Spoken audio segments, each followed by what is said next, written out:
He walks through the dust on a cracked old road. Hat tilted forward, shadows that load. Eyes burn deep like a fire, untamed. All right. Welcome in, chat. Welcome in. I hope you're all ready for dating wars or date wars, whichever. So I have 4 people in the back ready to have this discussion. Before we get started, this is going to be about 2 hours long, about an hour and a half in. I will pull up super chats. If you have any questions, you can super chat them in. I will read them off, and we will let the panel discuss the question. Try to keep it respectful to the contestants. I'm going to bring them all up and let them introduce themselves. Yeah, this is going to be a lot of fun. I hope you're all ready for it. So here we go. First, I have Emmett. Welcome, Emmett. Good to see you. See you, Abe. How you doing today? I'm doing wonderful. As per usual. Next we have, good to see you. Next we have Beth. Good to see you, Beth. Everybody. Good to see you. Thank you so much for the invite tonight. Of course. We have Confluence. Babe, your hat Good is to see looking you. tall as usual. Thank you. And finally, we have Miss Desiree. Welcome in. Hi guys, thanks for having me. All right. So in the order I brought you up, one by one, you guys can introduce yourselves and let us know what your stance is or who you are and what you are. So Emmett, why don't you let us know? Name is Emmett. I am a clown on the internet that does a little bit of political ideas. I have a show tomorrow that's called Force Karaoke that you can come up and riff a little bit for it.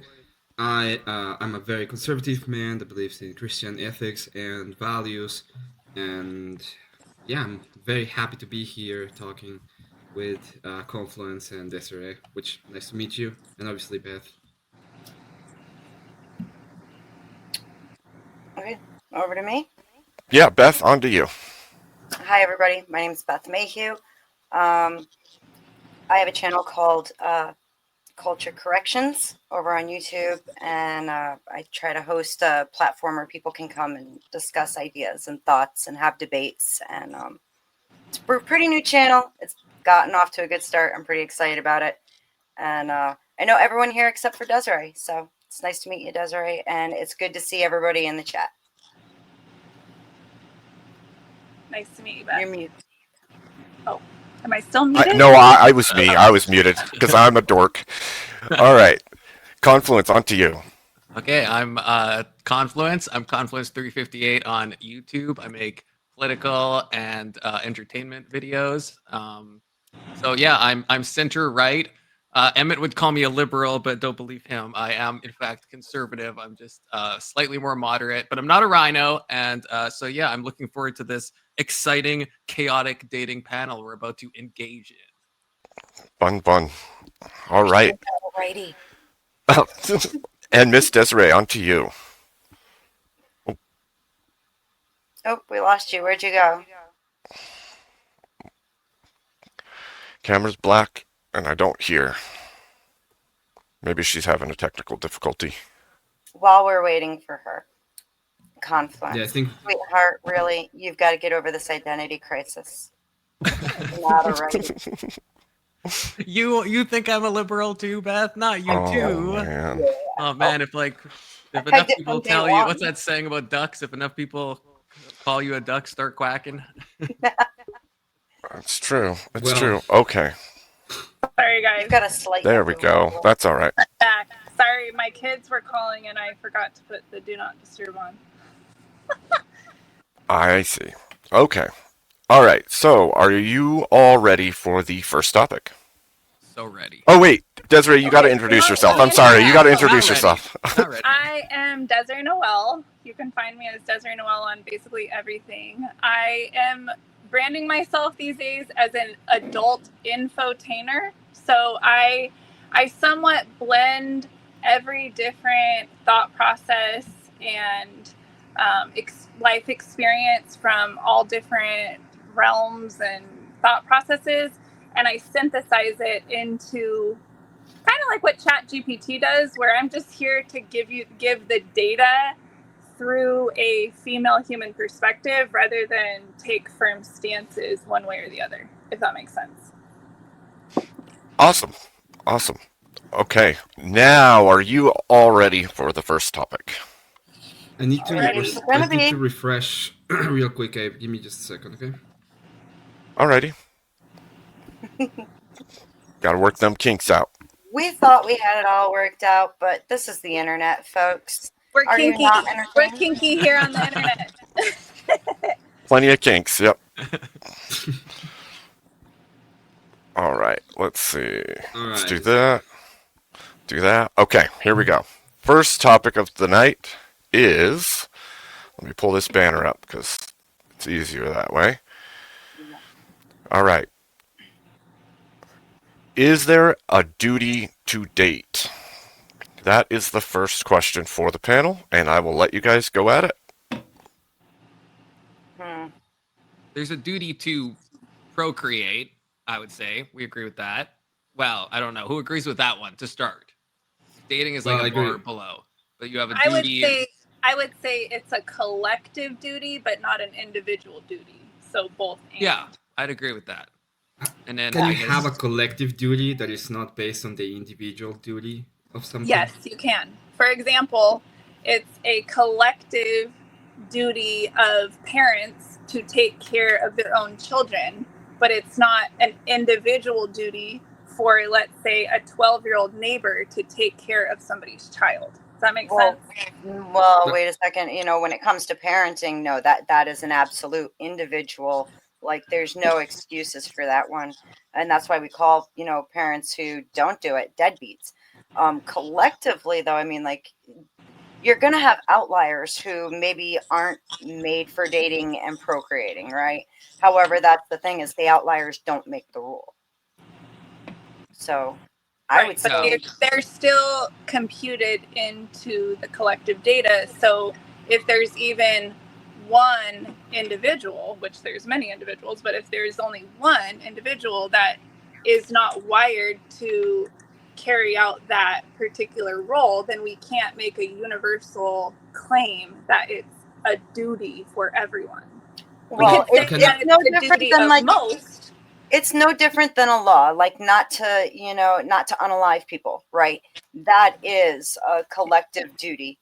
However, of course, you know, there's going to be some people who maybe can't comprehend or have a mental lacking of some sort that would exclude them from being liable or responsible for their own actions. But we deal with them differently, and they are not excluded from still having to follow the rule.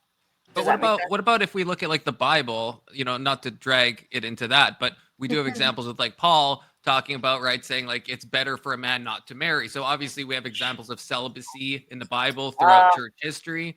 And so like, so not everybody has, so I would say it is a collective duty. Not everyone, and some people are just like missing the ability to, you know, have kids as well, right? Well, the duty there. So the duty there has to be like, if you can control yourself to the point that you don't need any kind of sexual relief, then sure. But what's the highest? You do have a duty to date, right? You do have a duty to date. But if you don't, if Paul is saying it is better not to, so if you don't have that, if you're not burning in your loins or whatever word he uses there, then it's better to not date. Now, if everyone did that, society would collapse. So I mean, it has to be. But that's, most people have burning in their loins, so it kind of works itself out. Just to clarify, are we using the definition of dating in terms of, let's frame, what is the word, what are we even talking about when we say the concept of dating? Are we talking about partner selection for the sake of procreation, or what does dating even mean in this context? Because dating is a very new concept. We didn't do it this way for most of human existence. So it's an odd situation. Yeah, I think it was better. I think what we had in the past history was far better than what we have now. I mean, the entire construct of dating and marriage has been completely just shit on. So I would honestly, though, I would say that when you're looking at dating, it should be with the intention of finding a partner that you're going to settle down with for life.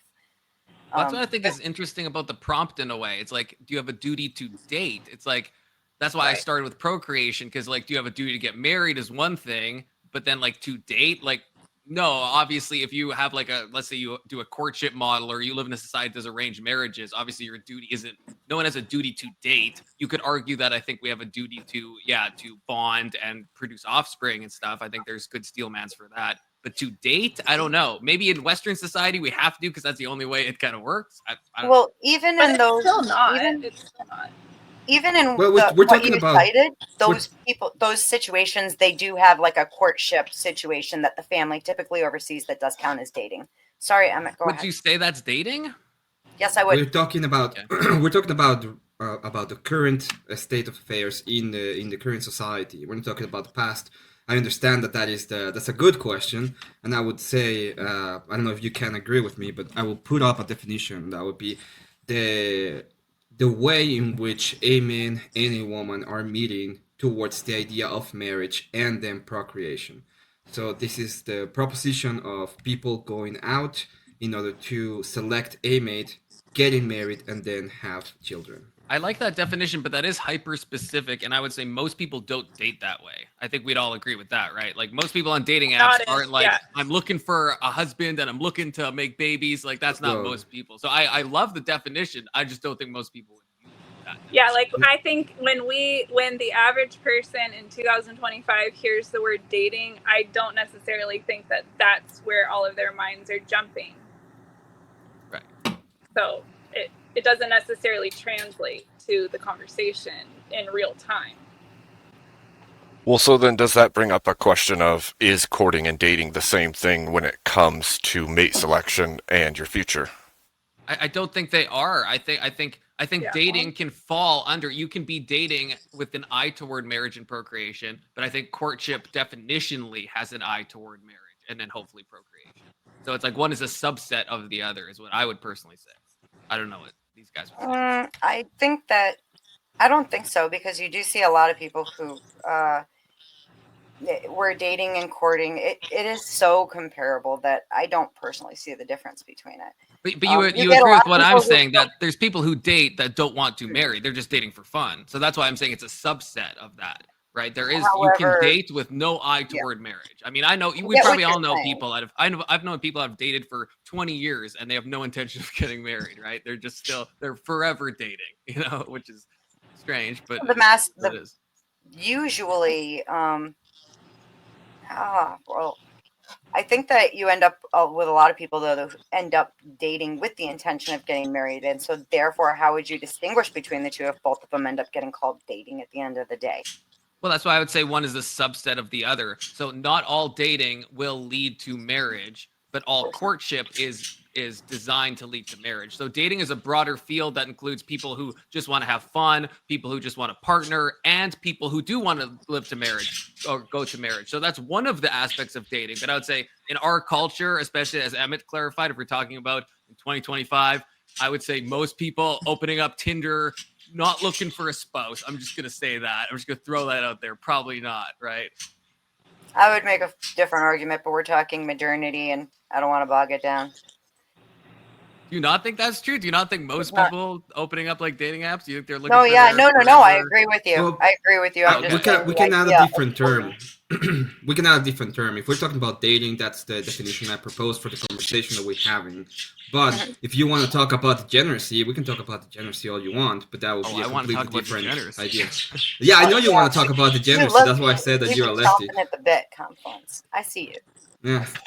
So if you have a better definition or a different definition that you want to propose for the purposes of the conversation, you can come up with it. Otherwise, that's my proposition for the definition in case of this debate. Yeah, or this I'll just, this just off the dome, but I would say dating is where people have some romantic goal in mind, where two partners get together to pursue some exclusive or semi-exclusive relationship on a romantic and sexual level. So that could lead to marriage. It could just be for fun. semi-exclusive. Well, I mean, there poly people exist. If you want to talk about degeneracy, I think that's degenerate. To be clear, I don't okay? know. I But- don't want to talk about degeneracy. That's why I didn't bring them I up know, in my but I definition, think if right? we're gonna say dating, like we have to make a definition that matches the culture. And polyamorous people exist, and they would say they're You think dating. the culture is poly? No, I think there are people in the culture that are poly. That's just a fact. That's not the It's not a question fact that I either asked. of us might like. The question Maybe that I not asked is: okay, do you a good think that the definition for culture a we word needs live to on is encompass polyamorous? No, but Wait, a good definition needs to then why encompass would- all we of the were talking aspects about- of what we mean by dating. Like that's just how the dictionary works, right? Like if you're gonna give No, any that's good not how it definition, works. yes, it is. Maybe It one has of the to- big, No. maybe I one mean, of the look it up in the biggest problems. dictionary. Does it say Wait. leads towards Yeah, when I marriage? look a No. word on the Hang on, dictionary, there's because- exclusionary terms in the definition so that I can decide and delineate what I'm talking about. If I'm talking about all-inclusive definition, that the word becomes all-inclusive. It means everything. We have to have Dictionaries- delineation. Emmett, dictionaries are descriptive, not prescriptive. It's how people use language. Yeah, Unfortunately, okay, and And they people are in describe open using relationships. what? And They they describe would using describe what? themselves as dating. People, even in the 60s, this isn't a new thing. People would Confluence. date They multiple describe different people using what? using words. Yeah, and what are the words doing? The words are described. I feel like you're leaving me a Arguing circle. over words. Delineating Describing. that thing from Yes. another thing. Yes. So if I have descriptively, an not all-inclusive, if I prescriptively. have an all-inclusive definition, how is it possible that I can differentiate between one set of one thing and the other? They It mean can't- everything. That's It can't be all-inclusive. the definition I gave is not all inclusive. It specifically Yeah, it was includes romantic polyamory. and yeah, it does. Okay, so all It's inclusive all to you culture has to considers include polyamory absolutely dating? everything. Confluence, would you say that that's the normative intention, though, of dating?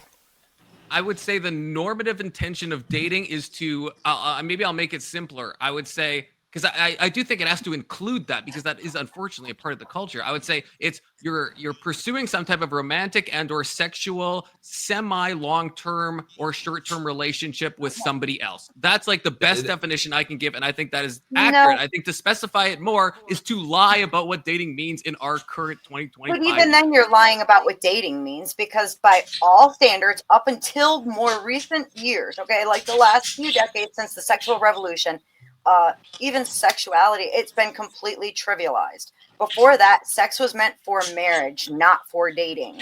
So maybe that's another big problem with the dating culture. Right, but I would say I would punt you got to punt back a lot further than that, Beth, in my opinion. I mean, like dating in But like where? in like the 70s, that's like 50 years ago, people would be dating. You ever read like Archie comics, right? Archie's dating Veronica and then he's dating Betty. He's dating both of them. He's not like polyamorous. He wouldn't say that, but dating was like you go on a date and you see if Dating's you like vibe. getting to know somebody to see if they might be a potential long-term or marriage partner. I think that we put too much pressure, those of us who are maybe more traditional, or we still want to maintain the sanctity and reverence for marriage and the pursuit of marriage or long-term, lifelong partnerships, while at the same time we need to understand there is sort of this muddled middle ground area where we do have to get to know people and sort of try on different personalities, different future visions, and things like that. And the thing is,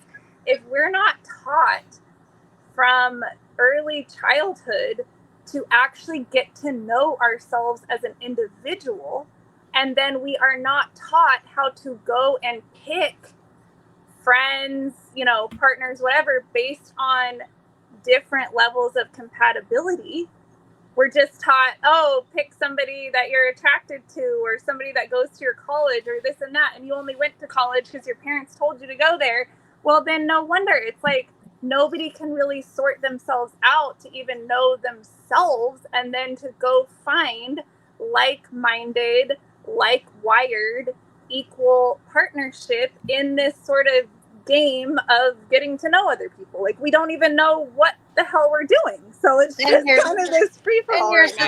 Even with that, we can make a perfect argument for the fact that when it comes down to dating, once you start adding sex to the table, it fucks up the entire process. It's going to put in emotions that may not necessarily be there. I mean, God, how many people continue seeing someone just because the sex is good, whether even though they don't actually? Well, yeah, and you're having this. There's a problem in that the female body system is a oxytocin regulatory system, whereas the male body system is a dopamine regulatory system. And so you put those two things together, and it's very easy for men to get addicted to dating for the sex, and it's very easy for women to get addicted to dating for the oxytocin boost in order to regulate their nervous system with external forces, much like a drug addict or any other type of dependency, which is where the terms come in, like love addict, dating addict, and things like that. It's real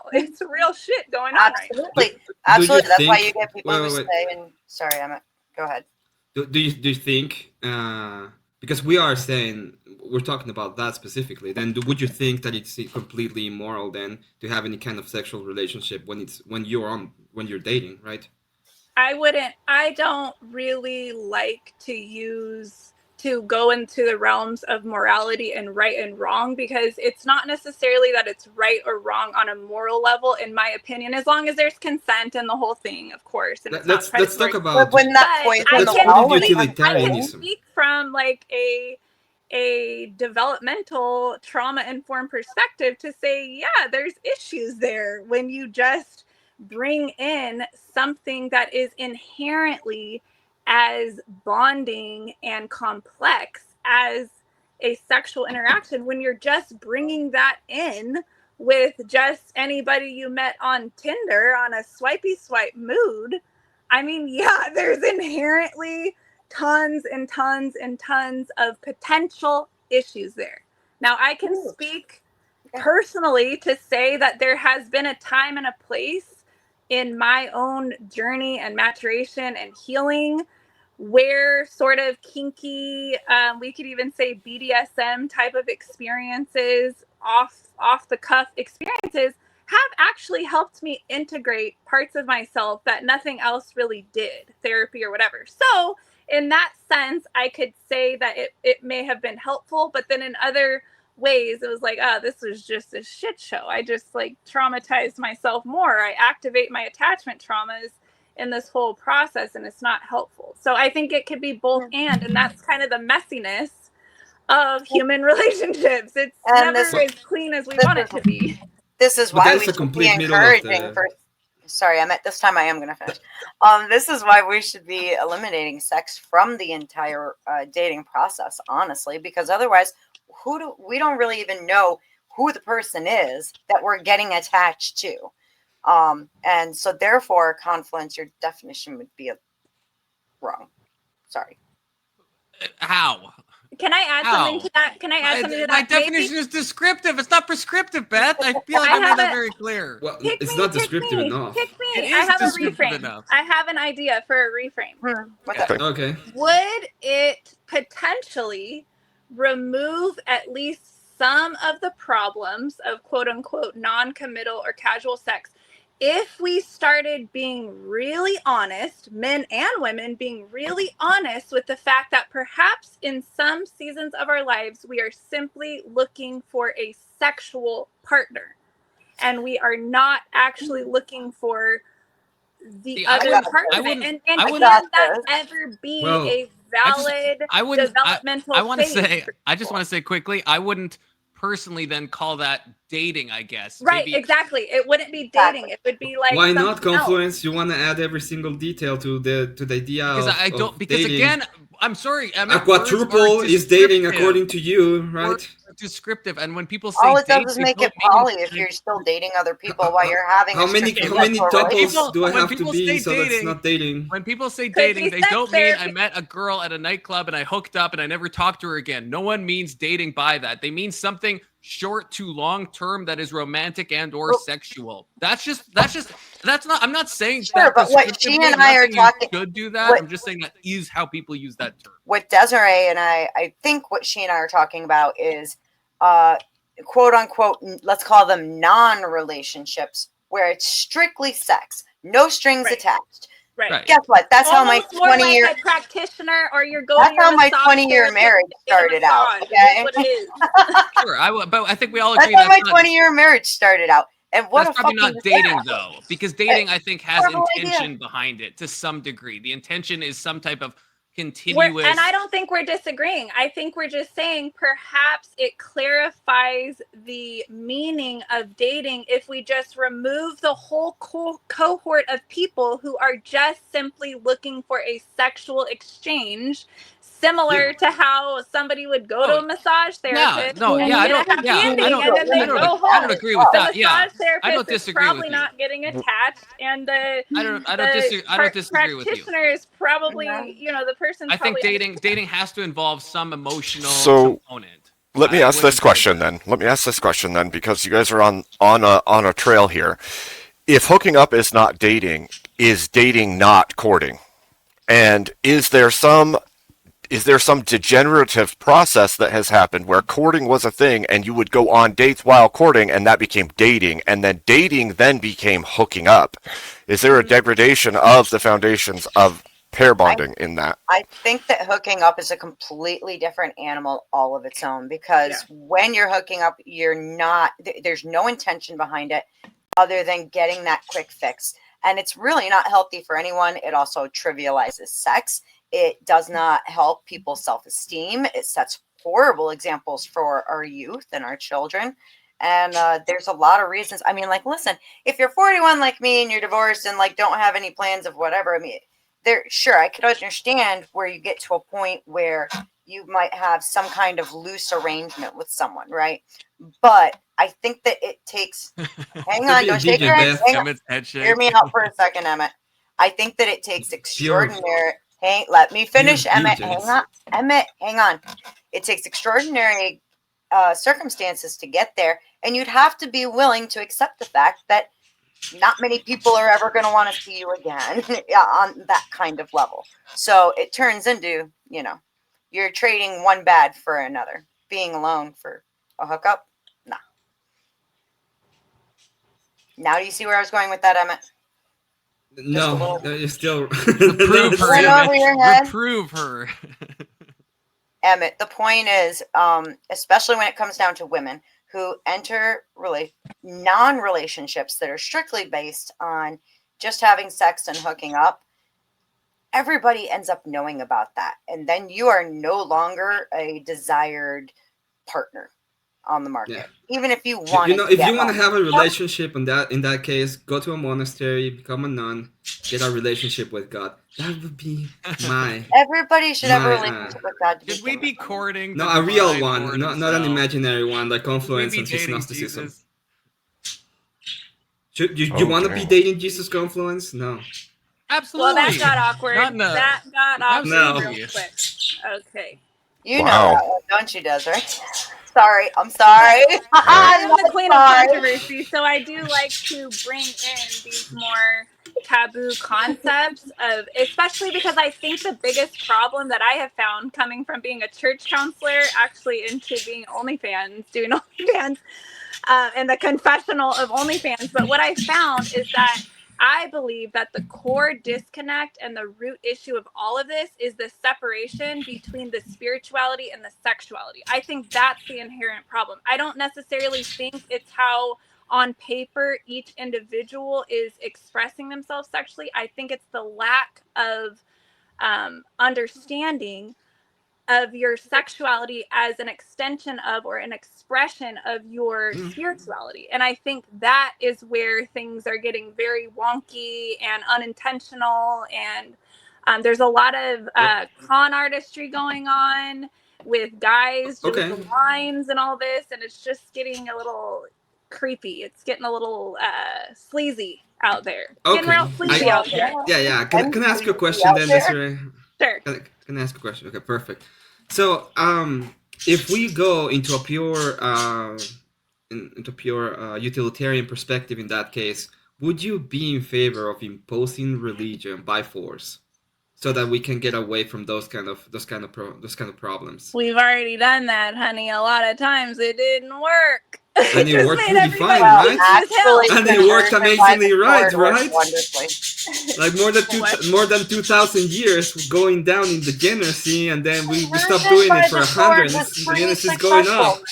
Man, you guys are gonna put me and Desiree on the same team on this one, hey? Because that's Sweetheart, yeah, It you already doesn't were. work, This guys. is I'm telling you, it yeah, doesn't that's work. It might have worked slightly better than other variations that we've tried, but on the whole, it actually doesn't work. And you can tell that just by the ancestral traumas that have been passed down generation after generation, no matter What if if the they family didn't is exist, religious or Desiree? not. And it's primarily sexual in nature. There's What sexual if they trauma. never existed? What if they lied What to if you what? and they told you that there was ancestral trauma, but your grandma was just very happy being plowed by your grandpa? I mean, my grandma was very Wait, happy what? being plowed by my grandpa. They had a What is ton of that? kids. They were What does that fucking even- happy. There was no sexual trauma there. I don't Hashtag understand believe where all this idea of ancestors, sexual damn it, trauma okay? comes from. Wow. Yeah, being forced. Look, when you start looking at the spread of religion, and especially when it was forced, right? Because we can all agree conversion of the sword was something that actually did happen. The only people who actually ended up with some kind of trauma were the ones who resisted it. The ones who Yeah, went along with the show. No kidding, Beth. Of course, but the ones who went along with it and adopted this religion and then interjected Beth, this was and your made this grandma? part of Was their your life. grandma? Wait. You had a Okay. grandma. Was your grandma happy being plowed by your Oh, grandpa my and grandma having a ton loved of? getting plowed. Are you Yeah. kidding me? Yeah. She Confluence. turned Did your Y'all grandma? took- Did your grandma was have problems? Did both your of grandma my be grandmothers- plowed by Granny your about grandpa and this. have I a don't bunch talk of to Here's my the kids? granny point. about this shit. Here's No, the thank point, you. though, is that Wow. She had a over bunch of time, kids, Never right? will. the point is, She Noel, didn't have a bunch of kids. Desiree, I'm sorry.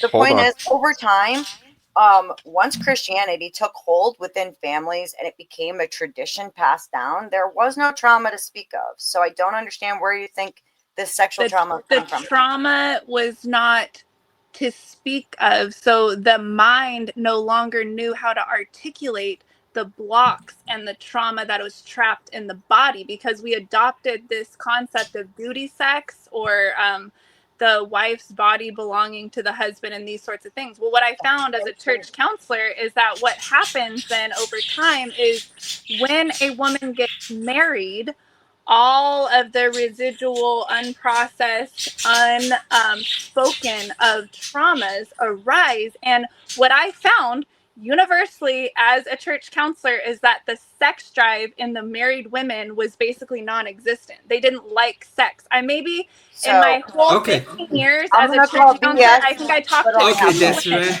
who I'm actually gonna ask you the that. same question I asked Confluence. You have a grandma. Did your grandma had a ton of fun with your grandpa being plowed and having a bunch of kids? Or was she I come from completely- a long line of mail order brides, essentially sex slaves or domestic slaves on my mom's So she side. didn't like So no. she didn't like it? Is that what you're No, the telling me? women were viciously abused. Oh, Viciously. so all of your grandpa wasn't abused, is what you're telling me? Yes.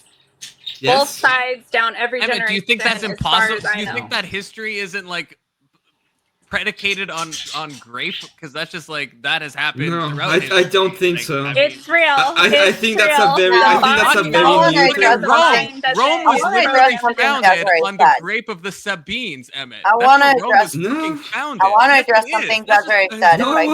wasn't. Okay. It is. Let's I'm let Beth. sorry. Look Let's it let up. Beth address Desiree real quick. Before you guys go spurging out. So, when it comes down to like the wife, the husband owning the wife's body, right? If you actually look at that scripturally, that goes both ways. And there are conditions under which you can withhold sex for a period of time. But here's the thing, and some churches absolutely get this wrong completely. I admit it up front. Sex was created by God to be that glue that strengthens a union, that holds you together, that, no matter, come on, everybody's had angry sex at least once or twice, and all of a sudden the argument is done and over with and gone, So in all actuality, I think that it's kind of being mischaracterized here big time. Well, I would say it this way. From my experience, again, I can only speak to what I know, is that if there are particular residual trauma patternings in an individual, and then they hear that scripture or that indoctrination, they are not taking it and applying it in the same way as, let's say, a woman who had a healthy upbringing, healthy men around her. She saw healthy sexuality and man-woman relating. That But why would we person might trust you? hear those You didn't have scriptures any healthy and it gets upbringing. applied right. In my family and my situation, the women hear these scriptures and they use that to actually stay in horrifically abusive relationships that then pass on the trauma to the next generation of children. And then those children recreate the same dynamics over and over again, and it can Wouldn't never you be say- released. Desiree, Wouldn't Desiree, you that makes a say lot of that sense. Wait, that makes a lot of sense to me. But if that is the case, why should we even listen to you, since you are the continuum process of that, right? You don't have to listen to me. I mean, chuck it in No, the fucking but I mean, bucket, why would I You don't want to. why would I take Okay, any kind well, of advice or idea from a person whose idea Because of what I am a valid adult member of society, adding to the conversation kind that of we're question- having. No, So you are the have to agree product with of a it, family of but no, it's you're a valid. product. Emmett, what the You're fuck? a product of a family of Emmett, hang on. rapists whose only If I may. frame So of that reference means, okay, about well then, so wait, no one can listen to Confluence, calm Backbone, down, no one can calm listen to a down, lot of Confluence, people. I'm not Hold on, done. hold on, Calm hold on. down. So you're the product of a family of grapists whose frame of reference when it comes to any kind of relationship is based completely on grape, and you are born and raised on this grape mentality. So if I was to look about how a good and healthy relationship was to look like, the last person I would ask about it would be you, according to your own worldview and sentiment, right? I don't So think dumb, we were Emmett. talking about giving prescriptives for healthy dynamics. We were just simply having a conversation about. But you were saying what were the dating. problems of it. If you're not contrasting that to a prescription, what are you doing? Just giving. God, I'm just gonna giving spurg. I gotta ask You're Emmett. just I got telling it. us All what right, you yeah. think. Can I got I points, ask Emmett too. something? Let's let Confluence and then Beth go. Okay, thank you, Emmett. I don't. Okay, so your argument is because someone's parents are something, that means that them as an agentic being can't possibly have a different perspective. Like, That was Strong her. well, then you're shaking your head. But what are you That's a saying? straw You're saying man. You're because straw the manning. parent I has used past trauma her. in her history that she can't possibly. Confluence. Let me communicate explain to you anything this now. real quick. Just two words. This Okay. was her worldview, and I made a question in accordance to her. I don't think. worldview. I mean, I'll let I Desiree was speak, but I'm not simply saying she can. speaking to represent the section of society, which is quite large. I hate to break it to you, that did not come from a happy little perfect family life. And so when scripture I and never those types said- of My things turn, different, Emmett, my it's turn. different. That's all To I'm finish saying. it, to And finish so what I was my saying turn. you have to be briefly, very just careful very with that. briefly. I think we can break patterns. I think that, and Desiree can, again, correct me if I'm wrong, but we have patterns that we fall into, but we can also break them as Exactly. being individuals with souls and free will. We can break those Exactly. patterns. How? And when that's No, you wait, put wait. No, we into can't, how because much free this is will, this is Emmett. descriptive. decided. What we heard was a description of what's to come. It says we follow these, and then we listen to these, and we follow the same pattern, and we're just describing that we're following same pattern. That is Happens why to a I lot made of that. people. So- Yeah, that that happens was to a lot of that. people. It doesn't happen to Don't Yeah, everyone. make you're not me have to special. write You're a down lot my of I people wasn't too. saying Okay, that you're I'm in any between the longer lot of in people. it. I'm simply speaking No, for the Emmett. people. Yeah, who you're are included in a lot of Don't- people. No, Don't make me have to write down my thoughts, Okay. fellas. All right. So, Let's let Beth go. Desiree, question then.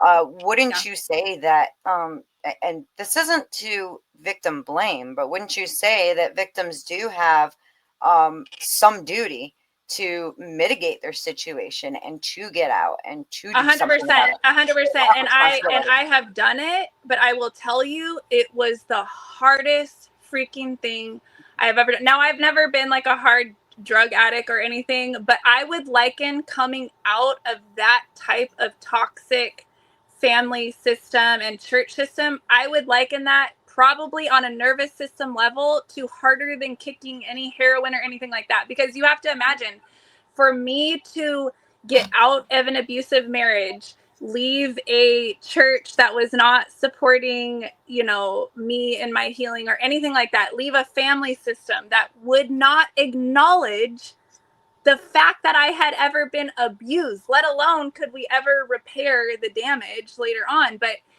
getting out of that has literally been the equivalent of like leaving a satanic fucking cult that feels like I need it to actually physically live. It is that deeply ingrained in the nervous system. Again, I'm not saying that this is how it's like for everybody, but No. I get it, and I can have compassion for the sort of wonky, kinky expressions that people start to take on as a way to sort of soothe the pain of trying to overcome and get out of cyclical trauma responding like that. I did a lot of off the wall shit, but I can see now I added greater and greater levels of conscious awareness and heart or intent to heal behind my behaviors with a non-judgmental perspective of myself as like this child that needed to be re-raised, right? And so I found that a very powerful healing path, and all I can do is speak to where it came from. And Christ, I have a genuine relationship with Christ or Christ consciousness, however we want to conceptualize it, apart from religion, and that really honestly carry me through. You left the church, got into OnlyFans, and now you have a conscious relationship with Christ? No, I always did. I started a conscious relationship with Christ when I was 18. I thought that meant that I was to be a Christian in the church. I didn't understand that it was a personal relationship with my own higher conscience or relationship with God, you could say. I didn't understand that those two could actually be separate, especially in the case when there's not healthy doctrine being taught, or there's not trauma informed pastoral leadership. I got it, Emmett. I'm sorry. Love you to death. You know me. Listen, so we haven't met before. Everybody who has spent any time around me knows I'm very, very open about the fact that I personally spent 20 years with a very abusive man who ultimately crippled me before I was able to get away from him. No shit. He broke my back, caused spinal cord injuries. I got a really fucked up life now. However, I can understand. In the beginning, I absolutely did everything I could to make excuses, to defend things. I stayed where I was. Right. By the time I was ready to get out, there wasn't anybody really around anymore. Okay, I mean, because we're talking 20 years here, as well as, 2 kids who grew up in the middle of this. I think that there is not enough responsibility that gets taken on by the victims themselves for where they're at. And I think that when we start it's the same as an addict. Excuses, that's what it is. It turns into excuses. Every reason I had for still being there was just an excuse. Exactly. Every reason I had for whatever, I can't blame other men. And my trauma, if I don't deal with my trauma, that's my fault. Not my kid's fault, not my ex-husband's fault, not Emmett's fault. It's nobody's fault. Exactly. So, and I'm in the same boat where it's like we all have to take our individual path to recovering from the addiction to being abused. At the end of the day, we're adults. It's our responsibility. To say that developing kinky behavior and straight up, doing whatever, straight down to like doing OF or being a whore or whatever people want to be, is a way to deal with trauma, is nothing more than absolute cope in order to avoid accountability and responsibility. And it ruins everything that you are, not only for yourself, but for your poor kids whose friends are going to see you somewhere doing something. That's all. That just hasn't been my experience. I can understand where you're coming from in your perspective. I just haven't personally had that experience. I've had the experience of miraculous type of healing that literally no other modality ever brought me to. Wait, so that's just my truth. That's all I can say. Do you still do Desiree, have you experienced death? Yeah, I have my OnlyFans there. Okay, so you still... Desiree, have you experienced death? Have I experienced death? Physical death, and how to... Yeah, have you experienced death personally? Experience? Personally, have you experienced death? Like a near-death experience, or what are we talking? No. Personally, have you experienced death? like going unconscious. So you experience death. Like for her or for other people around her, Emmett? Yeah, is what are what you I'm talking asking. about? Like I've been with people, I've held them while they No, it's a died. personal experience. When I'm talking about, if you can only talk about your personal experience, and that's the only way you can give any prescriptions about anything or even know if anything is real, have you experienced death? Well, The I question mean, I becomes am after. I can give you eternal that. being, I can so give you. obviously I have died many times, and I'm here now. Okay, I can give you the I'm like, next one physical if you body. want to. Desiree's red pilled. So because you've died many times, that means that you believe in death, right? You will die that and will not be that I born believe again. in death. That I believe in it. Yeah. I don't. Yeah, do you I believe in wouldn't death? say I don't believe in death on a spiritual Death level. happens? I believe in it on a, I guess you could say, a physical plane, not on a spiritual Okay. plane. How do you know it happens if you haven't experienced it when it comes to your body? I don't believe in it. I told you. What are you talking about? You, I'm you lost. don't, you don't believe. So there's gonna be your body is always gonna be the same forever, and you're never gonna die. Oh, like, will my physical body stop? Yeah, have you experienced being death in alive? your physical body? I mean, I've had many instances of going unconscious, how close to death I was, or if I died and So came back. I have no you idea. think that going to sleep is the same as death? It's a little death.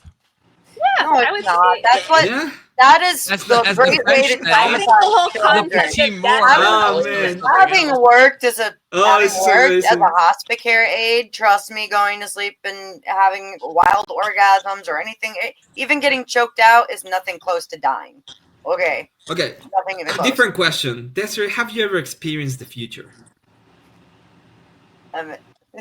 Yeah, I think every Yeah? time that I imagine or dream up a desire that I want to manifest, I am essentially experiencing the future, and then I bring myself to it. See, Yeah, Emmett, so- me and so you Desiree can- are you can both tell me- sometimes prophets, okay? That's what you're You alluding can I'm to. very tell me- metaphysical. You can tell me that you were able to touch, feel, smell, listen to, see, or taste the future. Is that what you're telling me? Yeah, Yeah. I could say that. This So, is I'm impressed by your capacity Would of you- experiencing something that is would you impossible to qualify have that in a, as in a, like- metaph- in a well, I'm physical getting off realm. on that one, so I won't ask that question. My bad, because that'll take us somewhere. We're really totally off different. the rails Yeah, here. Yeah, I was gonna say- Yeah, a little bit off the rails. I just wanted to. Manifestation. I'm looking to you. I wanted to know if you were gonna be honest with me when it comes to metaphysical terms that you cannot experience, but we know to be real.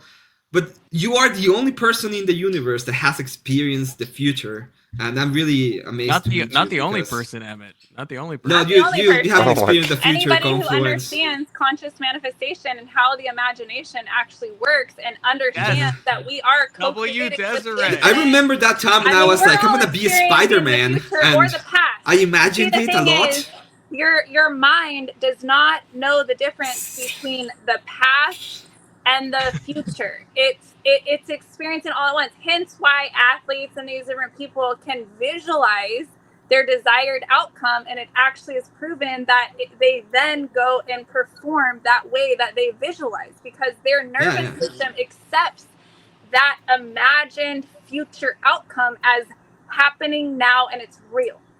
I'm doing it right These are now just- because I'm gonna these be are just Spider-Man. like little avatars that are walking around You know, perceiving in 3D reality our spiritual beingness. I am manifesting the spider that's gonna come on me, bite me, and then I'm gonna become Spider-Man. It's the manifestation is getting inside of me right Mexican now. Spider-Man. I'm feeling- that would I'm be a feeling- DEI Marvel. I movie. am the actual feeling fucking the Marvel. manifestation of the future. I don't want the. Okay, are you guys ready for another We're topic? ready. Wait, Yeah, We're ready. let's go. Before the other Beat topic, that I to actually death. want to bring it back briefly. I want to agree with what Abe said originally, just to close it out. I do think we have seen a degeneracy, to go back to what Abe originally said like half an hour ago, that we have seen a degeneracy from courtship to dating to hookups. So that was the original thing that he said, and I actually do agree with that. I think we're seeing we're sliding down the scale of what sex That means makes and what sense. romance means. Righteous. That makes Make courting great again. Make courting great again. Stop Maybe With the trivializing church again. You know how you make courting great again? You get the Orthodox Church right in there, and then you're like, no kissing. You can see each other once every now and kissing? again, and Brother, then no you want to kiss. kissing. If you want to kiss, you gotta No get kissing married, before and then you're gonna have a Like, bunch of kids. Stay Oh. away. You can No only kissing. go 12. Kissing and That sex. sounds And no like what we OnlyFans. did in. That sounds like what they Kissing made us and do with sex are social things that- distancing.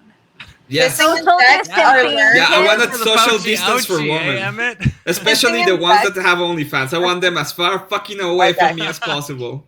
More than All 6 right, feet, you're let's saying. go on. Okay. Yeah, All right. like 2 miles. In fact, we're gonna put them in a specific place on the Emma, plane. It's called ghettos. Emma. Okay. Emmett. Emmett. Okay. So, if men have the responsibility to provide, do women have the responsibility to keep the relationship healthy? Yes.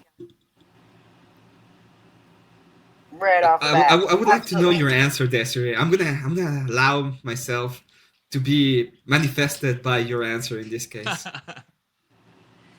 A relationship takes two. So I would say this. I do wholeheartedly believe in the dom sub dynamic in an erotic Not what this is. partnership. Why? But, Why go there? Why? But I would say that no one person in a 2-people partnership can carry the weight of keeping that entire unit healthy. It has to be back and forth. So I would say it like this. If it's a man's responsibility to provide and he's providing, should the woman essentially take a knee and submit on the areas of, facts of the matter of the provisional things that he's providing? So, for example, if the man is providing this amount of income, I would say it's the duty of the wife to live within the means of that income if that's what the man feels good about. So she could submit to him in all manners of finance and all of that.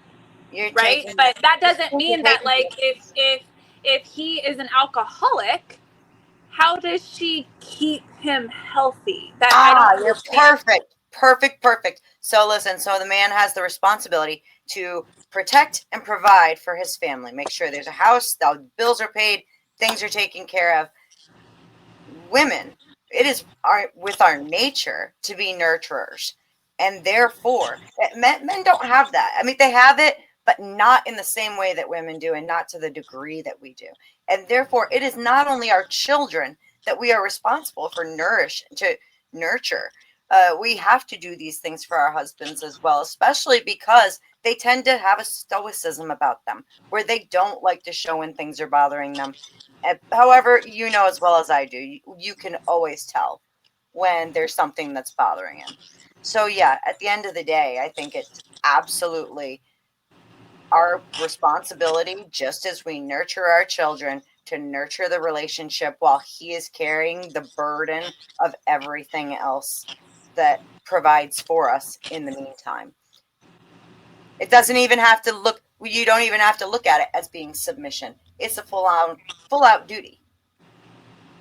I've just never seen it go very well. Once a man starts feeling his woman as his mother, it's not about being a mother. That's a fine art piece that I think. It's not about being a mother. Nurturing I get what you're saying.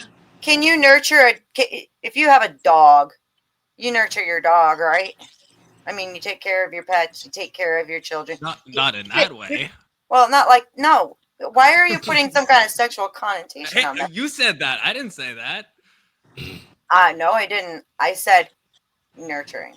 Taking care of him in the sense of... I think if we're talking about taking care needs. of him in terms of like meeting his sexual needs and making sure he has a lunch and the groceries are there and stuff, then yes, like I totally agree with that.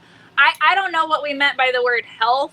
If that meant like the physical health to make sure he's like eating and stuff, then like, yeah. The health of the relationship, not his health, the health of the relationship itself. I would still stand on the fact that it takes two to tango. I mean, you can't have one person keeping a relationship healthy. That's not doing his part. Because men tend to carry stoicism, they don't sit there and they don't advertise when things are bothering them, right? But and Beth, when, it's not. when they're I having a wouldn't say hard it's time. fully on. Like I think I agree with the prompt if I'm remembering it right. But you would also agree, like it's not like the man is excused from every emotional duty to like keep Oh, the no. relationship healthy. He's not. Right, Absolutely like not. he has to Okay. be But- willing to open up and talk about things, and then No, of course, no. if the woman can be there to Do support you, okay. He doesn't have to tell you everything just because something's bothering him. You don't need to know exactly what it is to know that maybe right now he just needs that extra bit of attention, that, a foot rub. Just something, even just to sit next to him so that he's not alone for that last 10 minutes before he goes to bed at the end of the day. Okay? He doesn't need to tell you that he's having a hard time with something for you to sense that he needs that support. And that's what I'm saying, is that we do have an absolute duty to pay attention to that stuff, because But I guess the stoic nature of men, they do not tell us. Beth, They I want won't to do this with I want that. to ask you, do you also think that men have a similar duty? Because I would say, even as a man, if let's say I'm providing for some hypothetical future wife, inshallah, right? Like I would still say I have a duty to make the relationship healthy. Even if I'm the sole provider, it's not like I go home and I'm like, woman, make my relationship healthy. I would still think, like No, as Desiree said, it's it not takes two to about that. tango, right? It's So not like do we- that. Listen, so do like we I said, agree, or- I'm not excusing men from having emotional responsibilities when it comes down to the family. Absolutely not. However, when it comes down to the more, the tougher stuff, I think that as women, we were made by God in such a way that we can tell these things without needing to be told. And we were given a nurturing nature, which has nothing to do with sex, everybody. We were given a nurturing nature for a reason. This is our tool. This is how the number one thing as women that we can do for our family, and it is what at the end of the day is the number one contributor to keeping your relationship healthy and strong. W Beth. Yeah, well, I the agree. question, I think the question goes a little bit further when it comes to this. Like, let's say that you had all of this awakening to all of your kinkiness and stuff like that, right? And it had to be done outside of marriage. Like, why? Wouldn't that be cool that you had experienced all of that with your husband, and he would have been happier, and maybe getting you more kids out of it? I was the kinkiest while I was married. I mean, I'm just saying, So I don't understand where The it comes to the thing is idea about that you can kink. have. The thing I is about understand when- kink is that kinky people need to be with kinky people, and non-kinky people need to be Wait, with wait, non-kinky do people, you and then it think- works out. Sex is Just a sec. something No, that develops between two Beth. people. I'll let It's you. not Wait. good. Hey. It's my turn. I'm doing Woman, this. be Then quiet. I got questioning it. now. Okay. Do you think guys don't like to have a sexy wife at home?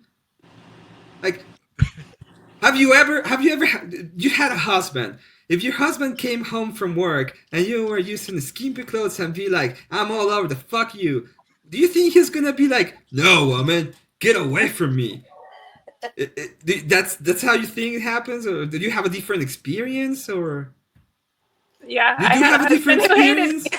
When it Yeah? comes That down wasn't to my sex, experience. when it comes down to sex, listen. You have like all of it. Wait just a second, Beth. Just a second. Sure. You have like all of the exceptions in your life. It's like a guy's a hot blood in America and he wants to just go ahead, plow, and get a bunch of kids, and you're like, no, I had the one that is not hot blooded and doesn't want to have anything. And then it's like, oh well, I went to church and I had all this fulfilling stuff, and then it's like, no, I didn't. I went to church and I had the opposite I think idea. because of each of our individual religious indoctrination, our sexualities as individuals were trying to be forced to express themselves in a certain way, and I don't think that those ways were true to ourselves as individuals. So I don't really think he necessarily wanted to have sex with females, and I didn't want to have sex with him out of duty, and it just was not a good combo.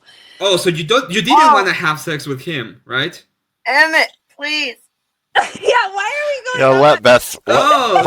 So you didn't want to do it. This is So when I ask you Wait. the question about you being on the skimpy clothes, waiting for your husband so you can plow each other, you were thinking stop about writing it in a fanfic. different way, right? Wow. I'm not writing any fucking fanfic. We're talking about dating. We're talking about, this is in the confines of marriage, Confluence.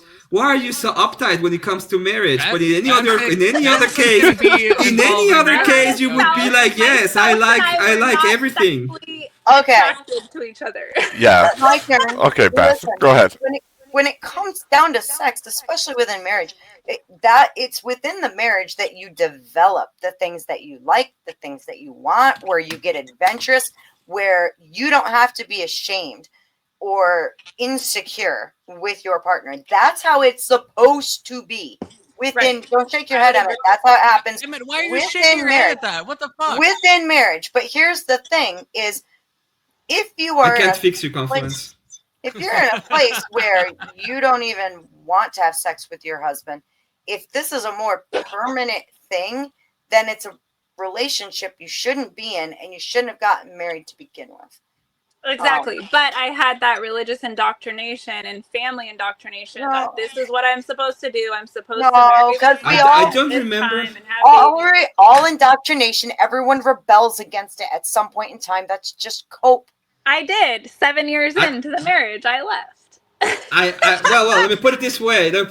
Okay? I remember all of my indoctrination when it came to Christianity. In none of my indoctrination when it came to Christianity did it said, you have to accept the first guy that says, will you marry me? It pretty much said, you can have as much sex as you want after you get married, but it didn't say anything about you having to accept whoever proposes. You have there's this thing that means say yes when it comes to marriage, and you're not forced to say yes. As far as I remember. I didn't personally feel valuable enough to understand that I had options because I was an early child of rape and trafficking.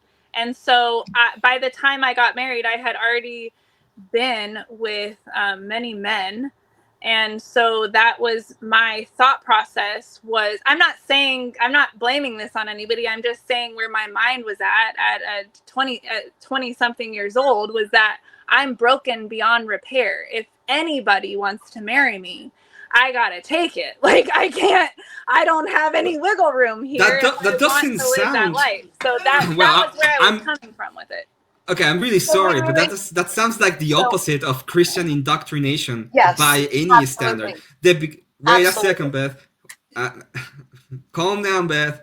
So yeah, I had paradoxical parents. So my dad was like this perverted, atheistic guy who literally like a sociopath who trafficked me, and my mom was a super religious like Jehovah's you guys want to know Witness. More? Go to my channel and watch me and Desiree's interview where we go in depth on that subject. Shut up, Confluence. I can't fix you. Always be here plugging. I am trying to be like, what is going on here, guys? And trying to like formulate some sort of an internal structure that was cohesive enough to continue on in life. You keep on saying that it was your Christian indoctrination, and then you're telling me that you were completely indoctrinated by pretty much a satanic cultist. That's your dad. It has nothing to do then with the Christian indoctrination, right? But they'll say they're Christian. So in my mind, I'm simply saying the word Christian, the concept of Christian. We're gonna go ahead into definitions now, Desiree. What is a Christian? No, please no. Please no. Confluence is not one, for example. He's a Gnostic. So not a Gnostic. What is a Christian? Desiree? What's a Christian? I'm assuming you're one. If you're asking the definition, how would you know if I'm one or not? I'm just is there a way? Your line of questioning. Yeah. Typically, how would you know? People who aren't Christians don't really care to articulate the definition of Christianity. Well, but you said that your dad said that he was a Christian, didn't he? Like, I'm so confused. I'm really confused now too. That makes no sense. You can define Christianity. You keep on You making said you these were indoctrinated into Christianity. What is Christianity to you? You keep on making these contradictory statements. For example, you said that all your dad. religions that Can you claim guys Christ hear me? as their deity or authority, and Can use you? the Bible as their primary text that they teach from. I'll say it that way. But you said that he was an atheist. Why would he use the Bible? Well, No in way. principle, but he would say he's a Christian, like we would say. But like most Americans say they're Christian. That was my dad. The Ten How Commandments would on you the know? fridge and everything. Meanwhile, he's how do trafficking. you- Planes of existence, at Emmett. this Come point, on. it doesn't matter. How at this point you're making a contradictory statement. He's an atheist and a Christian. Have you ever been around a sociopath? They will say that they are whatever, a con artist, Yeah, a sociopath. I am one. That's what I was raised by. Yes. Emmett, Well, I feel like you would even Yeah. agree Isn't- with this. But Emmett. wait. saying you are. Hold on. Let's say hold that on. I say I'm a Spider-Man. How do you know I'm a Spider-Man? Right, Emmett, right. you would But agree isn't with- there? Wait. Isn't there a level at which you're raised in something and believe it to be a something, and it isn't that something? But once you're old enough to realize it's not Yes. that something, Yes. you go, "Oh So the shit, point- it's the not point actually at that." which Yeah, I but was what would be mentally the- old enough to understand. I was 33 years old. That's when I mentally had my real big girl awakening to where I was like, this is a bunch of bullshit. And I don't really How know would I what's even real and know? what's not, but I gotta go get out of this and find out what's real. And that's what I did. Well, I don't think you know what is real. You haven't Well. told me what is the difference between a Christian and a person that is an atheist that says that is a Christian. But Emmett, how do you How would I know? distinguish? How do you distinguish? Well, I have a Yeah, lot of what's ways the to matter when I distinguish say it, we're right? on the same Confluence. 50% of Americans describe themselves as Christians, and they're Yeah. obviously not. means We kind of know nothing. them by their fruits. How do you We know them, Confluence? Exactly. How do you know them You're by their making a- fruits. But We know here's them by the their thing: fruits. We know them No. by what they say. We No, know how before they that. act, but we don't know fully because only God knows, and that is your Eastern Orthodox opinion. Just so you know, Exactly. by the way. hang on. What What would be kind the of first what thing that I kind would of point out to a May I- person when it comes to being a Christian? What do you think would be? Probably orthodoxy. Oh, like God. a small, Really? That would be. I would small- say orthodoxy, and that would be small the first small question I O would ask. orthodoxy. You would ask, right? Because if they're not, let's say, if they don't believe in that Jesus is divine, you would say, well, they're not Christian. So it's not large O orthodoxy, small O orthodoxy, right? Like correct. The question would The be, big what O. would I try Big to O. use? not to not figure that what? O. What would be the thing that I would use, or what would be the thing that people would use to at least try to figure out if a person is actually a Christian or not? Is there a Orthodoxy, way? they would Is there ask them. anything? They would ask them, right? no. If someone denies Christianity Christ, is Orthodoxy. a someone says I'm an atheist, it's spiritual a pretty good relationship. indicator they're not a It shouldn't Christian. be That a is the legalistic Christian. definition. It's a It's not a spiritual back legalistic and forth definition. relationship with the divine. That's what Christianity is. It's finished. There's no Did you- more need your for dad this had that, legalistic right? shit.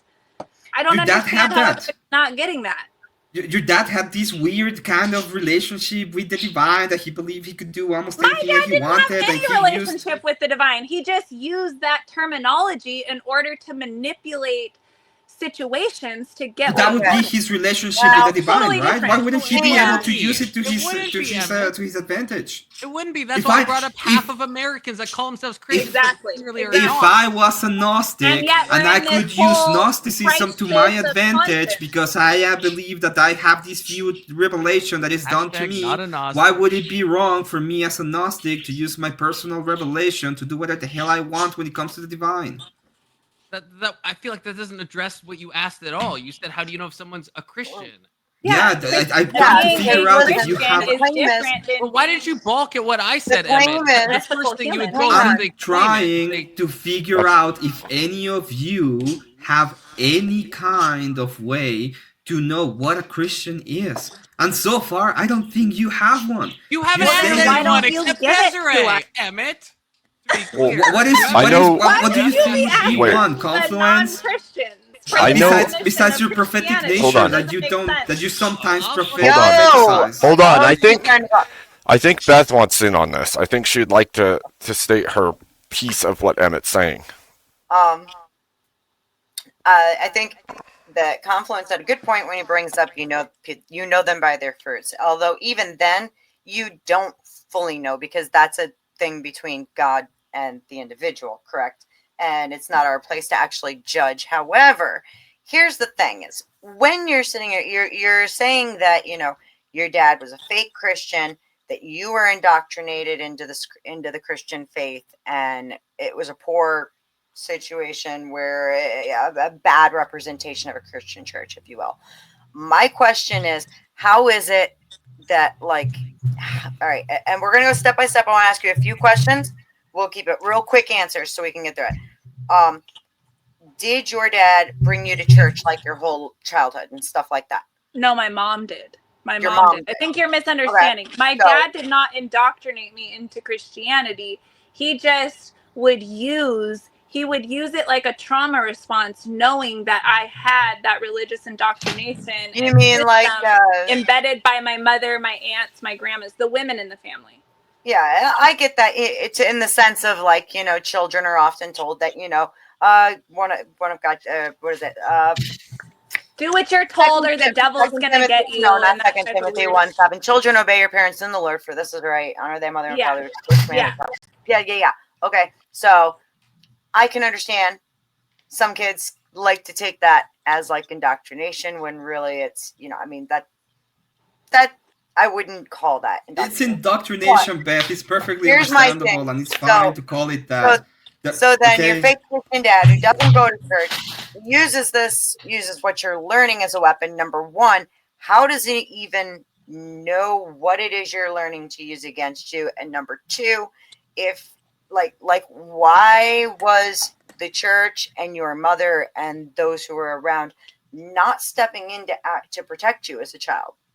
Oh, because they were engaged in the same abuse dynamics. It was a whole multi-generational thing that goes on. The women essentially are the religious ones, and they turn a blind eye to whatever the men are doing. And the men just know that they're religious, and they use this religious language in order to sort of create this whole family culture of hush hush.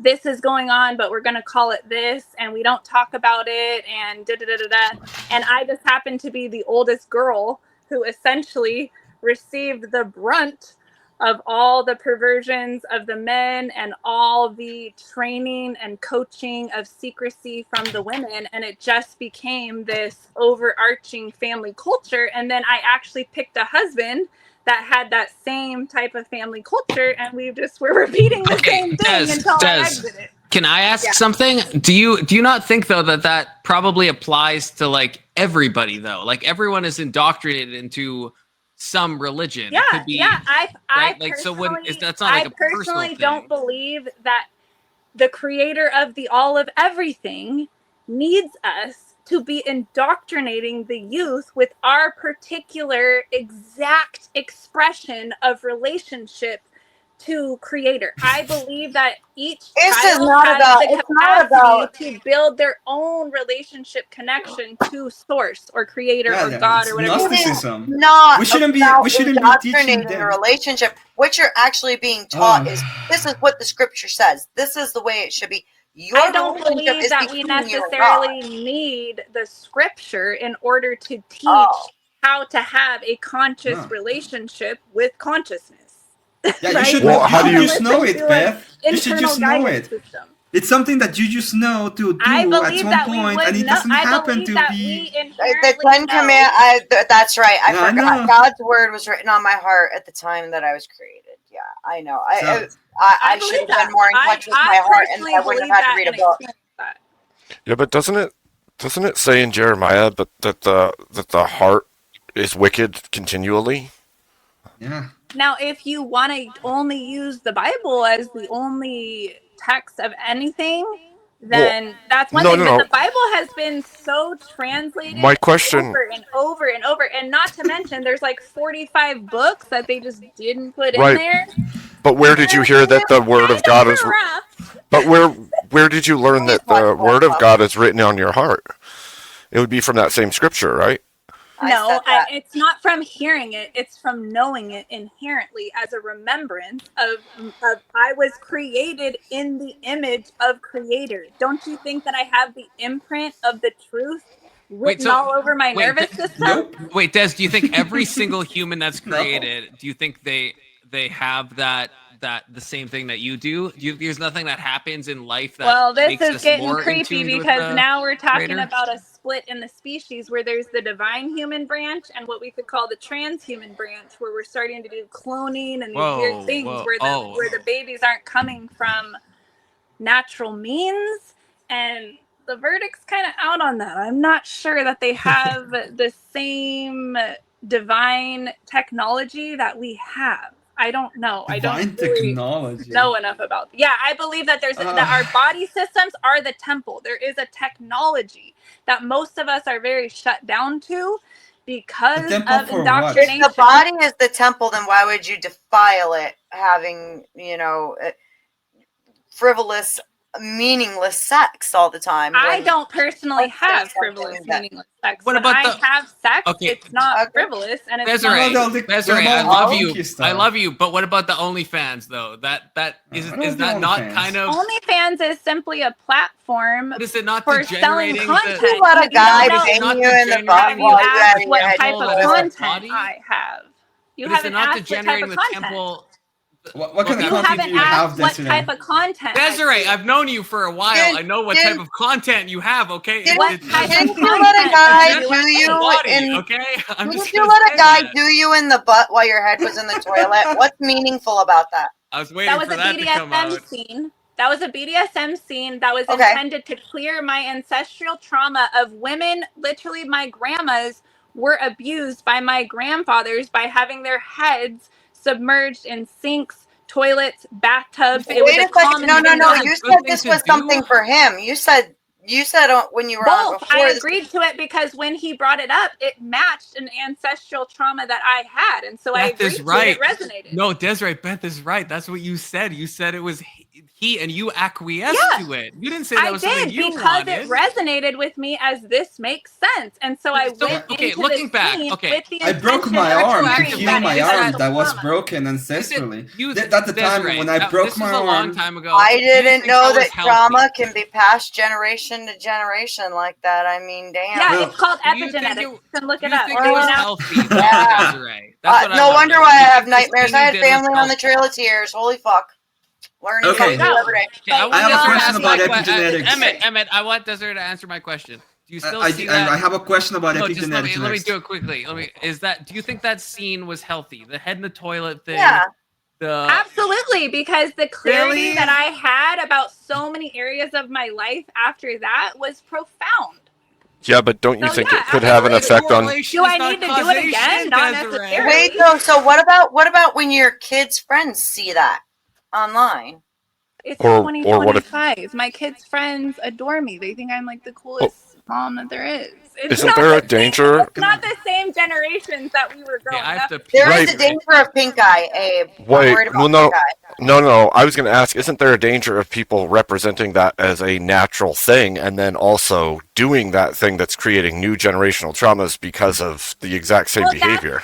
That is the importance of conscious BDSM training, with the ethics of sexuality being brought to the table, of consent and having conversations, boundaries, safe words, all of this. That's why I do personally Pineapple.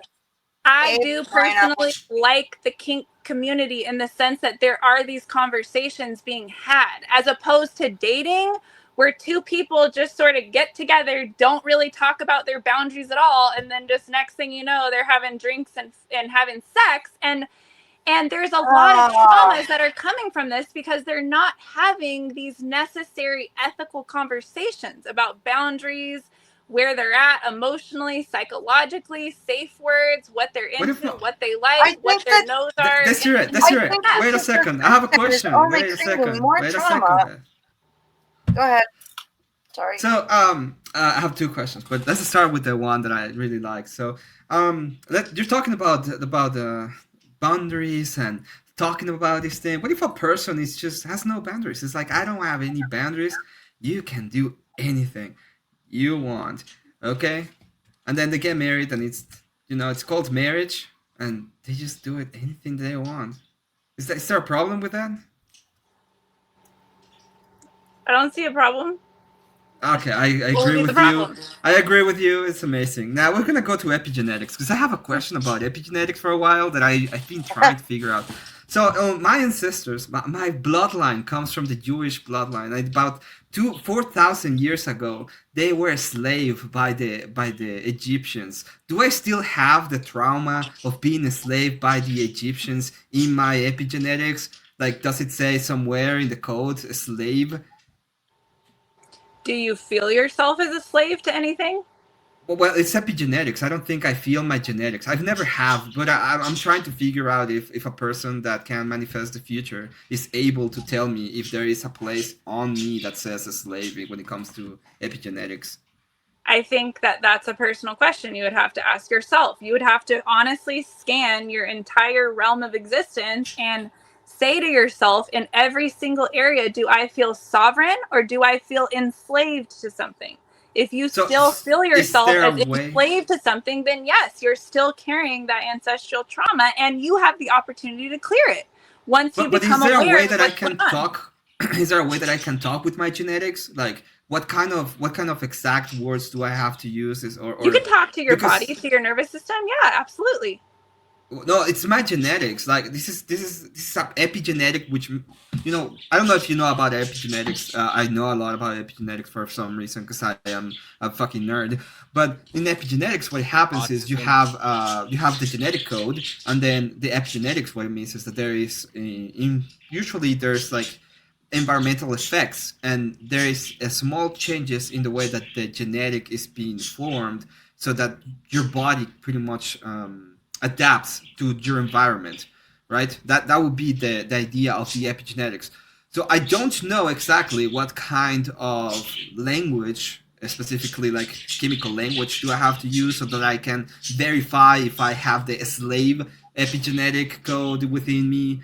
I was wondering if you know anything about this kind of biological realm of possibility, because I just told you the practical way to tell. If you don't want to accept it, you don't want to accept it. But I just told you literally how to tell where in your nervous system you're still carrying ancestral, unnecessary tamperings with your divine genetics. If you are feeling yourself in any realm of your existence as a slave or enslaved, as opposed to the sovereign co-creator of your existence, then you are in fact carrying that tampering of the slave code into your divine genetics, which I am telling you, if you are a divine human, however religious, whatever religion you just ascribe yourself to, makes no difference. If you are of the divine human ancestry line,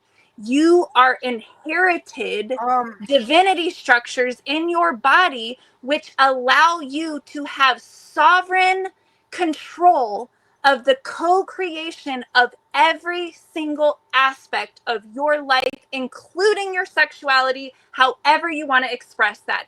Yes, there is a divine code of ethics that is embedded in us that understands this to not be predatory and to always be consensual with people who are of an equal level of mental maturation.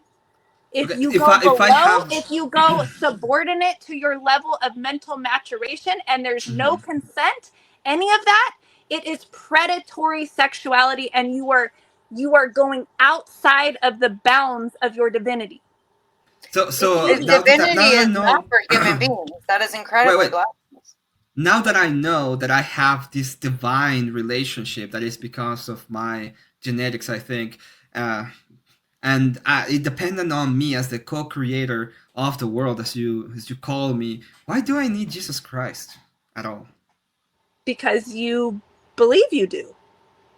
That's why Christ came to offer a pathway to get there for everybody who couldn't quite make that jump into the faith structures that connect you directly to source yourself. Yeah, so because I wasn't able to. Intermediary. We need they call it like a transitional object or a transitional guide in order to say, okay, I can't make the leap all the way to understanding that I am loved and wanted and a child of the creator of all of everything and everything that entails. They need some sort of a smaller way to look at that, and that's okay. There's nothing wrong with that. The path works So in just the reality, same. in reality, you don't need Jesus Christ. Was what you're telling me. If you can go ahead and just get to know on your own, then you would have the possibility of just pretty much copulating with the divine without. I personally couldn't get there without Christ. I personally needed that intermediary, the mediator. But Are you not saying everybody this does. is the smaller way, though? Is that what you said, Desiree? No, I'm just saying that it is a more palatable construct for us to wrap our minds around. So some of us really need that, especially if we feel unworthy or we're really having a hard time just receiving the full divine inheritance and grace of God. So you have to understand that Jesus, his life and everything he did and his death on the cross did not change the mind of God. It simply allowed access to understanding the mind or the system of God, you could say, through our human body vessel to everybody who couldn't get there just directly, which it is hard. I couldn't get there directly. Most people can't. Sidebar, actually, I want to ask you, Emmett, is that blasphemous? Yes. That's the. No, the part of the. know, Emmett no longer has rocks with my name on it after tonight. Okay, Confluence. Just let me put it this way. This is the same one, the same heresy. That's what I'm asking. This is the same heresy you I say. ran out of the blood of Christ. I wanted more. I need a lot of the blood of Christ. All my No, sins. Evan, I want a serious answer. I'm actually I want to know what you think. Did the death of Christ change the mind of God? Because I'm not sure how I would answer that. That would be that's absolute heresy, but it's the same kind of heresy that you profess. So don't worry. No answer. I'm You're still being part of this kind of legit. heresy. Fucking answer me. Did it I already change? answered. It is heresy. Wait, so it did change look, or it didn't change? It doesn't didn't change because in the doesn't beginning was the Word, and the Word was with God, and the Word was God. Okay, so you would say so humanity, but therefore, obviously there's a fundamental Jesus is shift God. from like in the human nature. I can't think of the word right now. There is a fundamental dispensationalist shift in point the of view. human nature. Question though, so Jesus was lying when he said that you will do even greater things than me still, and he That's said not that what- once we believe, Desiree, then we are of the same spirit. Desiree, That Where doesn't did you give you get this- divinity in this. where do you? Okay, look. Okay, Wait a second. Okay, Wait a Beth, second. Where did Emmett, you that get does this give us idea that he divinity. lied? Theosis. Oh, we do. Man became God so that God might become man. That's an Eastern Orthodox quote. So Beth, I think you and Emmett state that again. State that again. God became man so man might become God. That is an old That school does church, not have Eastern to do. Orthodox. That has nothing to do We with share in the this world. divinity. God Not really in loves this world. living No, life like in that. this world. That's what the Eastern Orthodox. Ask Emmett if he knows this theology. In the Eastern Orthodox theology, that happens in this world. We share in the divinity this of Christ. world, In Emmett. this world, yes. We In do. this world, Like, Emmett. I think the true Ask spirit Emmett. of Ask Christianity is literally We being are- lost The to Are we partaking divided? of. addiction Okay. to being separate from God. We are Calm one down, with calm God. down. Like, You don't- we you don't are understand. of the Set us source. straight.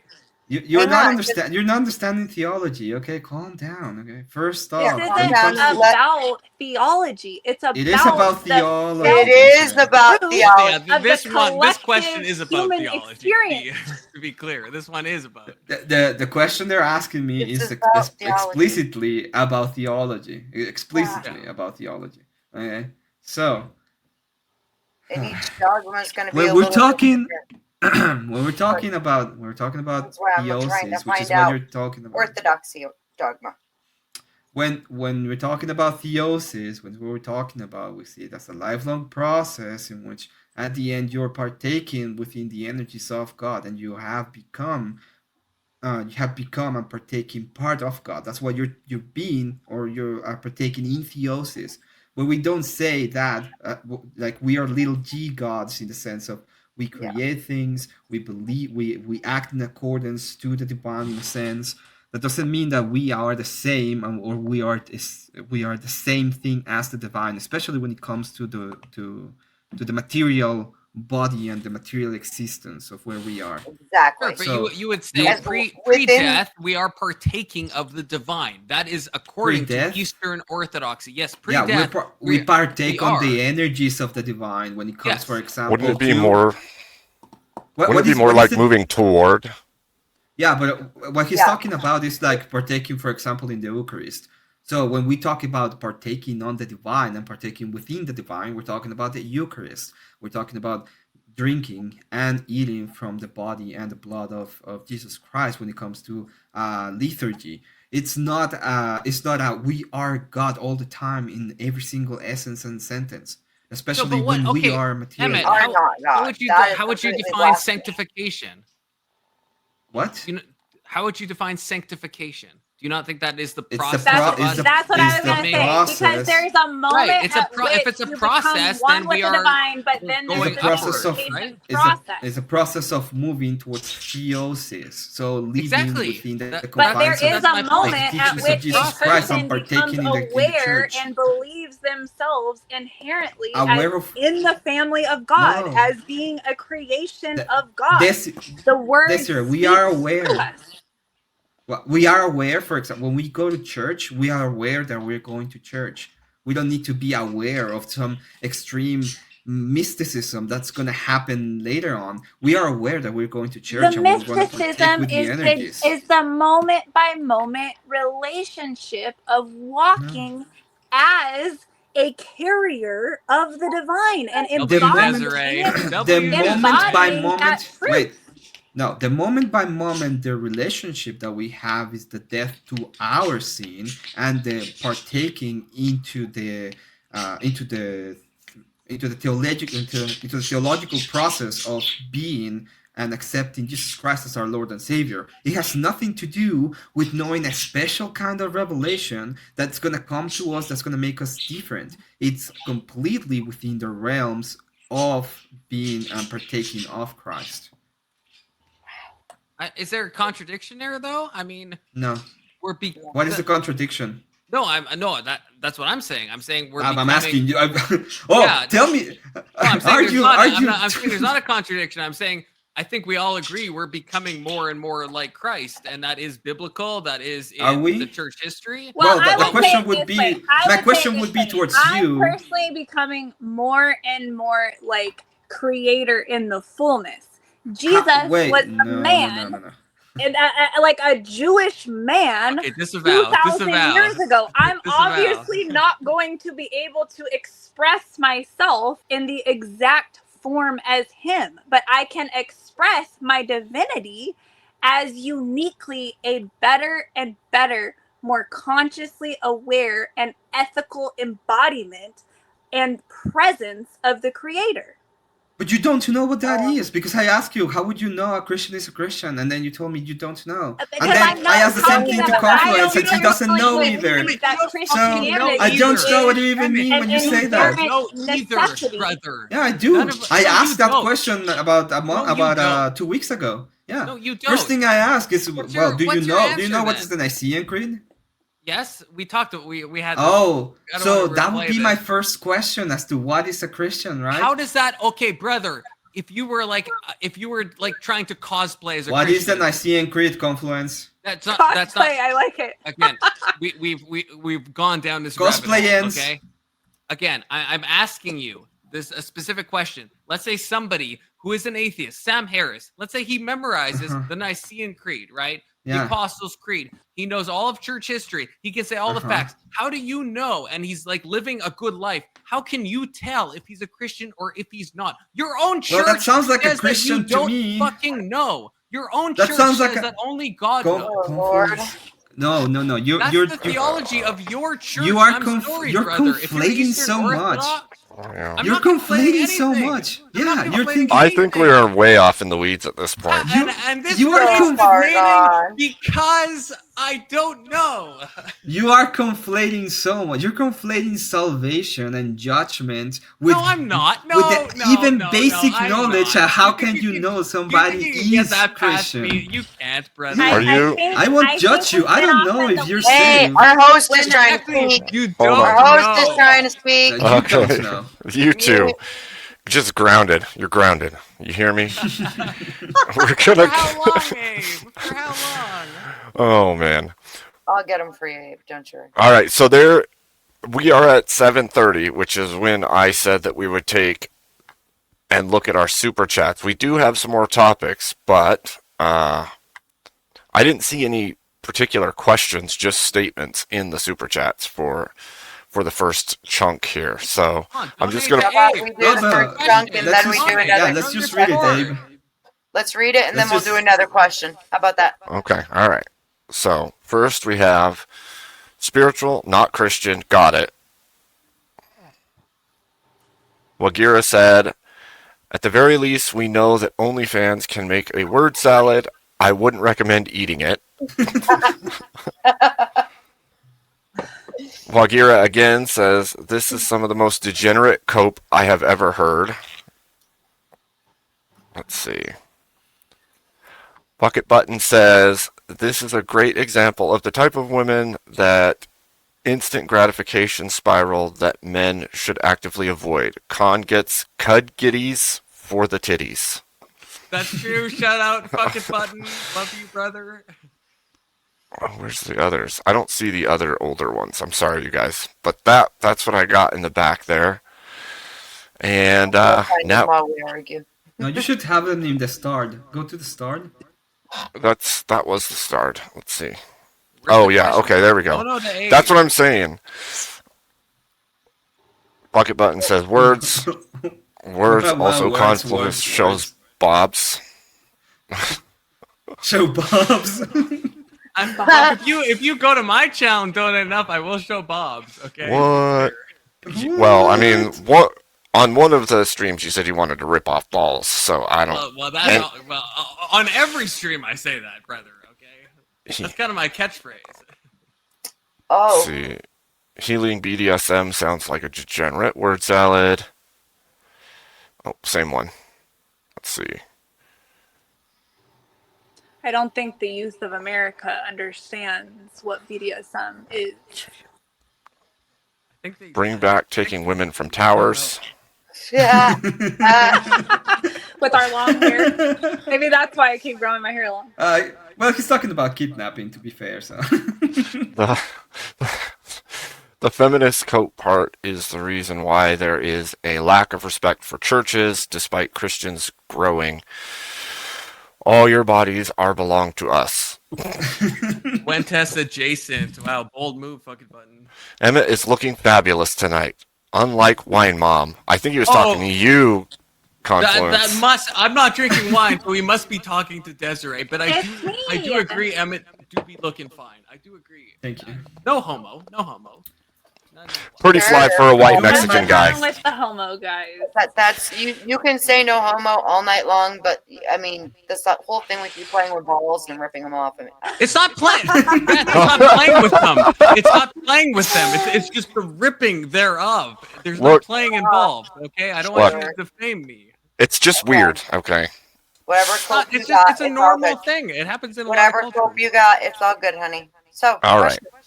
Is one sex more responsible for the current state of the dating marketplace? Yes, the women, all the women. I Face red brought you pill. over to the patriarchy side. Me and Emmett against you and you, Beth and Desiree. Yes. Very blue pilled Confluence. No, what? Red pilled. Hashtag red Oh. pilled. Are you kidding me? Well, saying blue women is, are more I to prefer blame. blue. I prefer Let's blue, go so I'm patriarchy. taking blue, and Oh, the is that your the your crystal side you can want, take the Emmett? red again. The Fucking crystal you commies, want? they like the red anyway. As Confluence, What what- did the saint mean by that quote? Fucking, I don't know what, I don't know what. Oh, you Big don't soda. know. I don't know what big soda. I don't know you when just that. weaponized it. I don't know what big Oh, soda. I see. I don't know when that super chat Ah. came in, brother. What saint? What are we talking That's about? just Oh. now. He's asking about the Wait, what? men becoming God. That's the quote he's Yeah. asking you about. Oh, wait. Can you pull up the super chat again? What did the saint mean by that quote? Well, yeah, the saint meant that we participate through. Again, I'm kind of Emmett How do you Till know, right now. Confluence, that Through that's what he through meant? the Eucharist, we participate in the becoming of the divine. That's the process of sanctification. We are becoming one. We are distinct from God. We are not lower G's God, but we are becoming a part of the Godhead. That is the process of theosis that is communicated in the Eastern Orthodox Church. That's why I think Eastern How- Orthodox is more goated than the Catholic Church. I mean, you can How just do you know fucking that, read the Confluence? patristics on that. Yeah, how do you know that, Confluence? Were you Well, to a priest and the priest gave you proper interpretation of that quote? Or did you just found it out on your own and you had your own little Gnostic moment there?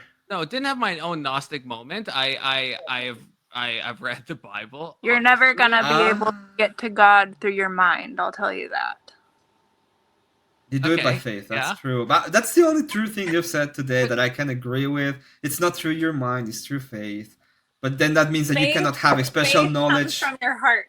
Faith comes from your So where- heart. where It does doesn't Yeah, faith come but from come that, from, that Emmett? means that you cannot have any kind Emmett, of where does special faith- knowledge that's going to get you to God. It has to do, as you said, through Emmett, your heart Emmett, by faith and Emmett, through Emmett, accepting the Emmett, proper Emmett, authorities. Emmett, Go Emmett. on. Where did We- where does faith come from if it's Confluence not is through the what? heart? Or if it's not through the mind? I'm sorry. Where does it come from? Where does it what? Where does faith come from if it doesn't come through the mind? What faculty of the human being would you say faith comes from? From the heart. From the heart. Is that the same as the emotions or distinct from the emotions? It's distinct from the emotions. So what is the heart? Where is my The heart? heart would be the process of humbling yourself to the idea that you have no total power to know everything. And You know, are giving Harvard proper made place. a whole school that's called the Heart Math Institute, and they are actually studying the heart as an electromagnet. That is So true. literally, our heart radiates out an electromagnetic frequency that then magnetizes to Yeah. it. Dr. Joe exact- Dispenza. The exact no, go straight to Harvard. You can bypass Joe. Go to Harvard. They'll teach you everything about the electromagnetism of the heart. Did you just tell us to just go to Harvard? Yeah, I just did. Just go to Harvard. Go to Harvard, guys. Hey. Get your education. Read a book. That's what I say. That sounded a lot like learn to code. I learned to code. Go Just go to Harvard. to Harvard. No, I just meant that hypothetically, you can study what the Heart Math Institute is discovering about the human heart. Sure. All right. I So, don't think you need to go to Harvard for that, though. do we want to argue about which sex's fault the current dating market The woman. is? The woman. I would say it's Woman. the women. I'd say it's more the women than it is the men. I'm not go against the current on this one. I was gonna say it is Jesus, I hate saying this, but it's actually the men. I would say it's the men. And the reason why is the men is because they're not putting them in cages at this point, and they need to be in cages. I was just gonna say I might have to change. So I think women are definitely doing the things that are the problem, but men are allowing them to do that. Men have allowed things to get to the state. Sorry, fellas, it's true. Well, the thing is, I believe that the men have not used proper authority to put people in Agreed. their proper place at one point, and so men are the ones who are going to have to, at the end, be able to do that, and that's why some of the responsibility at the end of the day goes to them. When we're talking about in general, especially when it comes to the younger generations, that they have no power to make any big changes in the world, I would say that in that instance is the woman, because the woman is usually the one responsible for their relationship in the first place.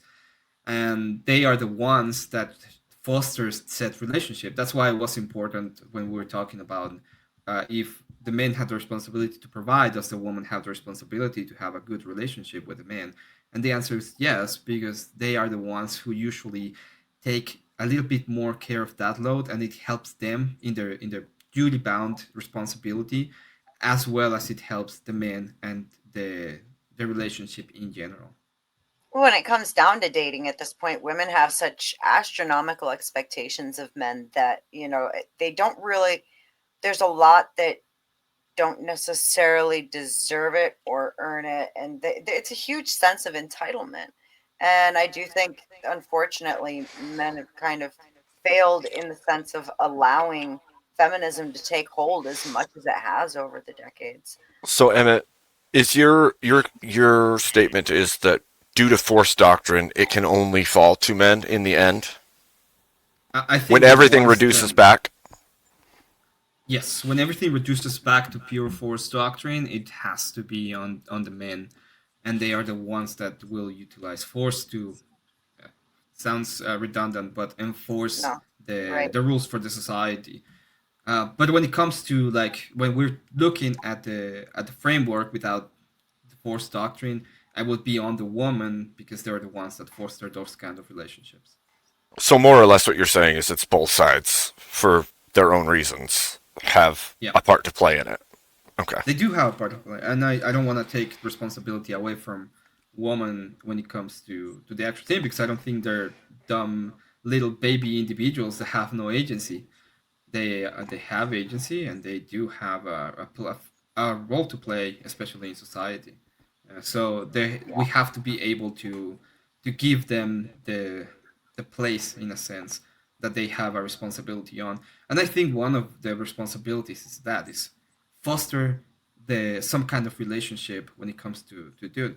And you know, it's a bit different when it comes to certain cases. For example, Desiree is the exception to every case because all of the men in her family are absolutely horrible, and they I don't know should be in some kind of prison somewhere. But most cases that I've known of guys, they just are head over heels over a girl in their life, and they would absolutely love to come home and see that woman be dressed up for them, and they would absolutely love to go out on a walk with that person. They would absolutely love to spend time watching a movie or even just kissing. And I think there's absolutely no reason for me to believe that that's not the majority of the cases. I agree. Imagine if Confluence wasn't just in the closet, which I appreciate Confluence, but imagine that if Confluence wasn't in the closet and he had Fuck a wife you. and he He's would in the- go home listen. and he would just receive a hug and a His kiss. I think his wine mom closet is just for him, okay, Emmett? Yeah. Thank you, Hey, you Abe. know My what? wine mom We closet have is just for me, I exchanged think. had flirty exchanges. I feel Confluence. Yeah. I Confluence. never picked We up have. a vibe. I picked up Clean your intimacy toilet, with you. sir. I didn't Clean your pick up toilet. that it was an issue between women and you. I picked Pink up that eye you is just a have really some bad intimacy thing. issues. Okay, let's not spread my Okay. personal, So- You just gotta to the World Wide swim Web. through the Desiree. intimacy issues. Desiree, do you have a take on what the greatest contributors are? I personally believe that we're at a point in our collective evolution where we are reaching equality as far as responsibility goes for all the problems in society. I feel that for a long time, because the patriarchy insisting that men be the leaders of everything, then therefore you could say that the men were responsible for all the breakdowns in society. But now I think because women are insisting on equality, that we now equally bear the weight of the burden of responsibility of fixing this shit show, because it is a shit show. That is for sure. The only way this shit show is going to get fixed is for men to take it back on and take control of it. This idea that men have been running the show constantly, that's no. They unfortunately gave up running the show when they gave women so many rights and so much leeway to do what they wanted to do. We have, as women, been the effectuators of our own demise when it comes to dating, especially. I mean, but you could take it all the way back to like when this whole propaganda machine started, which was around the time of the Great Depression, and we were sending all the men off to war. That is when these concepts of creating women in the workforce and double taxpayers and all this materialism and stuff, that's when essentially it was commissioned by the federal government of the United States, and the men of our country agreed to it. Rather than saying no, the women don't need all this responsibility, they don't need all this stress on them, let them be at home raising the kids like it's always been. The men were like, cool, we don't have to work this hard. I find it really they're gonna work too. You know, you had insane women in Seneca Falls, New York, who were demanding that suffrage be acknowledged and be put in, and that they get their rights. And it gets down to a point where quite frankly, I think men can only take so much bitching before they're going to be like, whatever, just to get you to please stop. Okay. However, I've been able to show. I just find it funny, Beth. Ancient roots. Sorry, go ahead. I just find it funny how we were talking about how we're gotten into this equality thing, but the men are the problem. They did this. It's the men. They deserve the blame. So if that's the case, I just say, yeah, we do. But you know what? That means that we have the authority. And at the end of the day, you're going back into the fucking cage with all the people that need to be put back into the fucking cage if need be. Because that is the case, right? Otherwise, it would be, no, it was women that made this kind of thing happen at the end of the day. And we share the responsibility of this thing. That the only true accountability for each man is his intimate partner, because that person, he, she, whoever it is, mistress, that person is the only one who truly knows the entirety of that man and where he's at in his maturation or sanctification process.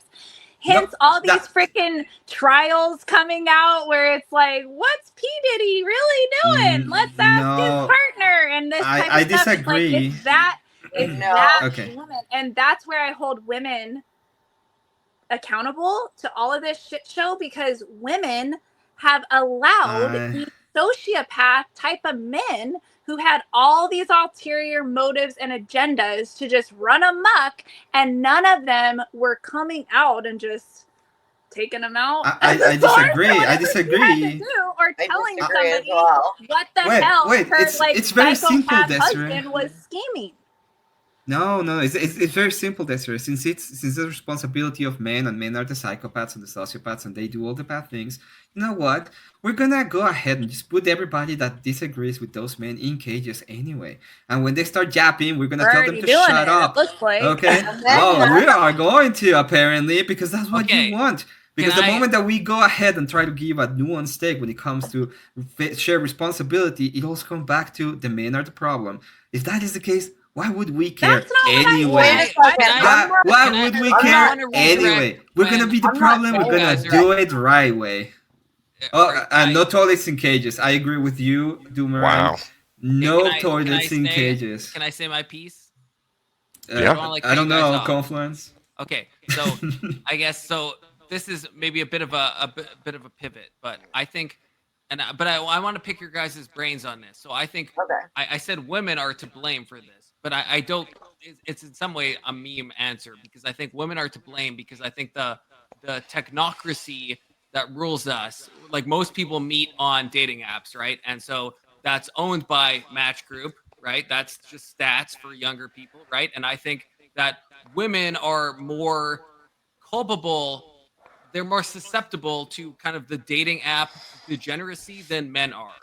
Just how the dating apps work. So I would blame the dating apps, but I think women are more susceptible to them, and so therefore are more at fault. But I think I would blame the corporations first of all. Does that make sense, or does that not make sense? If it doesn't, I can clarify. Now we're getting somewhere. I think we need to primarily blame, if you want to blame somebody, the fucking establishment that has created this whole system of double taxpayers, of a system that is literally destined to fail, so that we become these chronic addicts to all these different things to try to fill the void of what connection with each other was intended to fulfill. So what's the better system? The better system is to go sovereign. sovereign citizen, sovereign from everything. Like I'm like off grid living in an RV right now. I don't even have Wi-Fi. Like I am detoxing off of like the entire establishment, reprogramming myself to be a deinstitutionalized actual sovereign citizen of the earth. What a thought. Maybe I'll still be here in America, but when you go actually sovereign, you are then free to link up with other sovereign beings and rethink the whole thing. Until you do that, you don't really have a lot of leverage to come up with ideas and concepts that are actually going to be able to be rooted and take root in the culture. That all of these ideas and concepts are fun to talk about, but what does that actually mean? Des, that's not what I love the thought and I agree with you, but that's not what I wanted to pick your guys' brains on. You're a fucking liberal. You're a fucking liberal. I'm not a fucking liberal. You just proved it. You love the thought. You're a liberal. How? You proved it. In what way?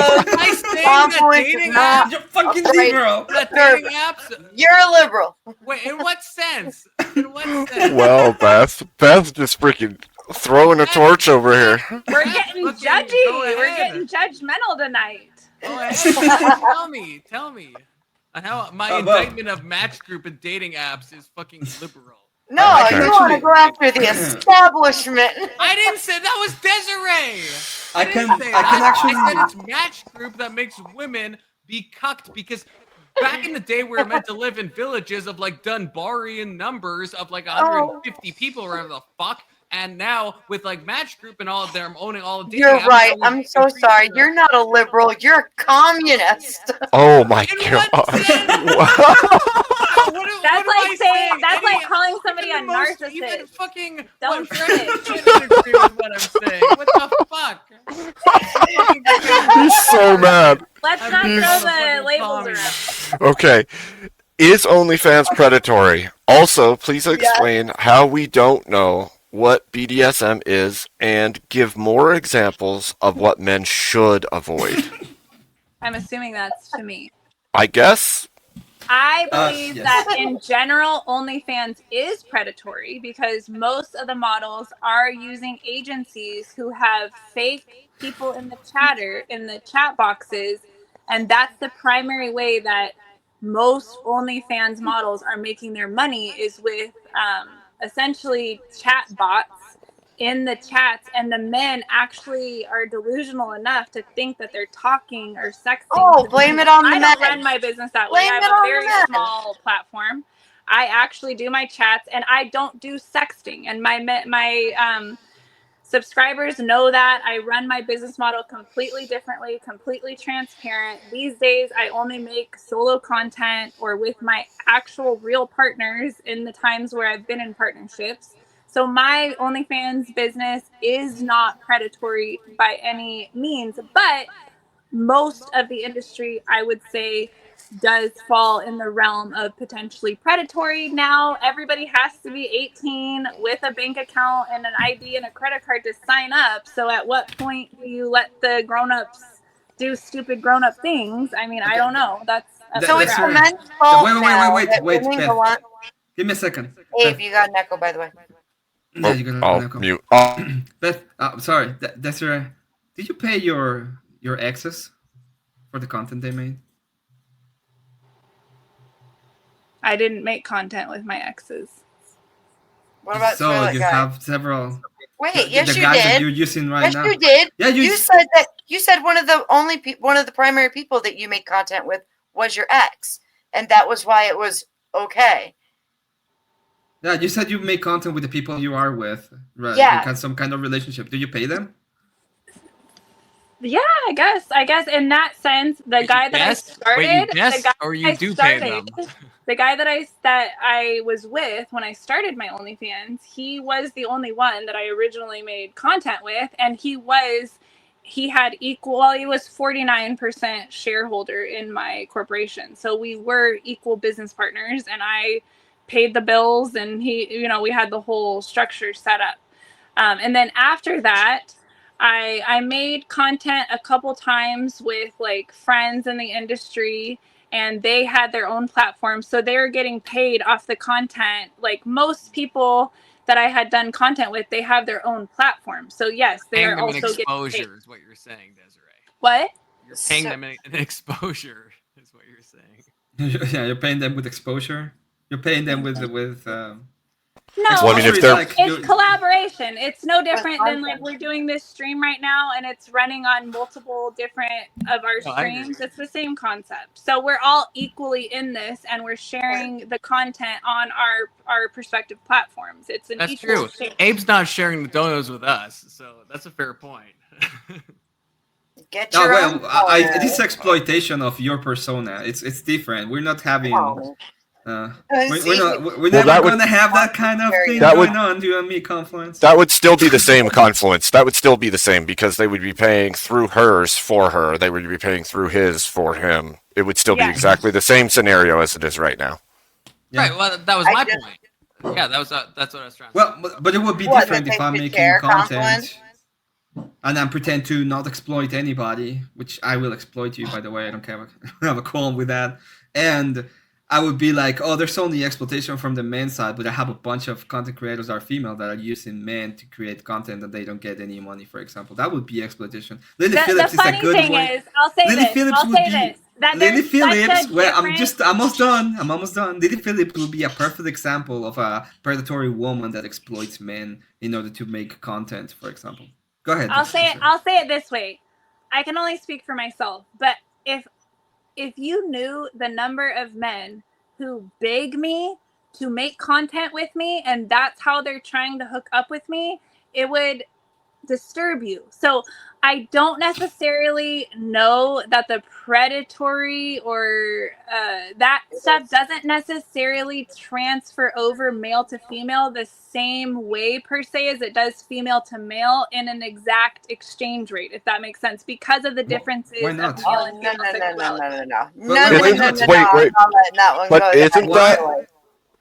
I was going to say, isn't that the same thing as the men issue, right? If men are buying into the system, then they're also a part of the problem of the system.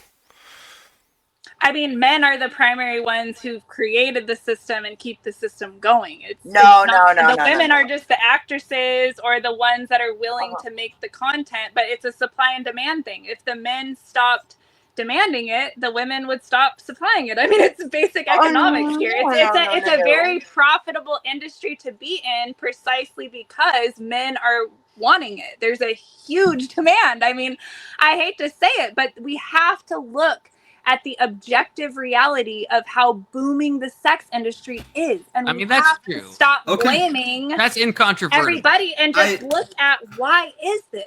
Why? Okay, I'm gonna grant this argument. I'm just gonna grant it for a second, and I'm gonna ask you something. Let's say that there's a huge amount of demand to have a bunch of sex slaves.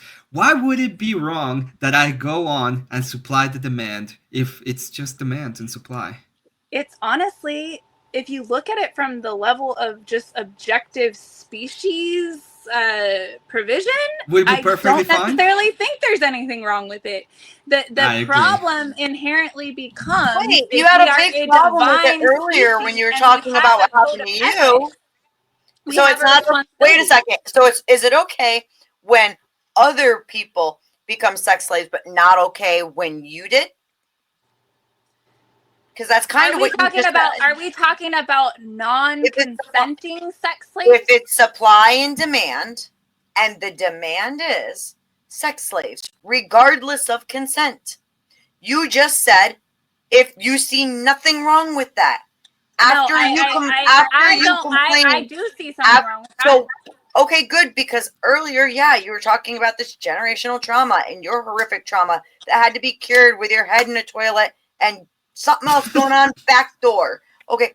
But right. So now you talked about it earlier where a lot of people are not conceptualizing their position in society as anything traumatic. They're just accepting it. So you have to understand that there will always be people that are just like, Well, it's a good way to make Maybe money. I can I'm get my family out of poverty. okay. I Okay, work so at maybe home. It's a I'm good traumatized business. Who am by I the hurting? idea. There's always gonna there's not always gonna be those people, but for right now, there is a massive amount of women who have found an outlet, a way to have at-home businesses that are very profitable, and they have simply done what men have done all along and just done it. They just went with it.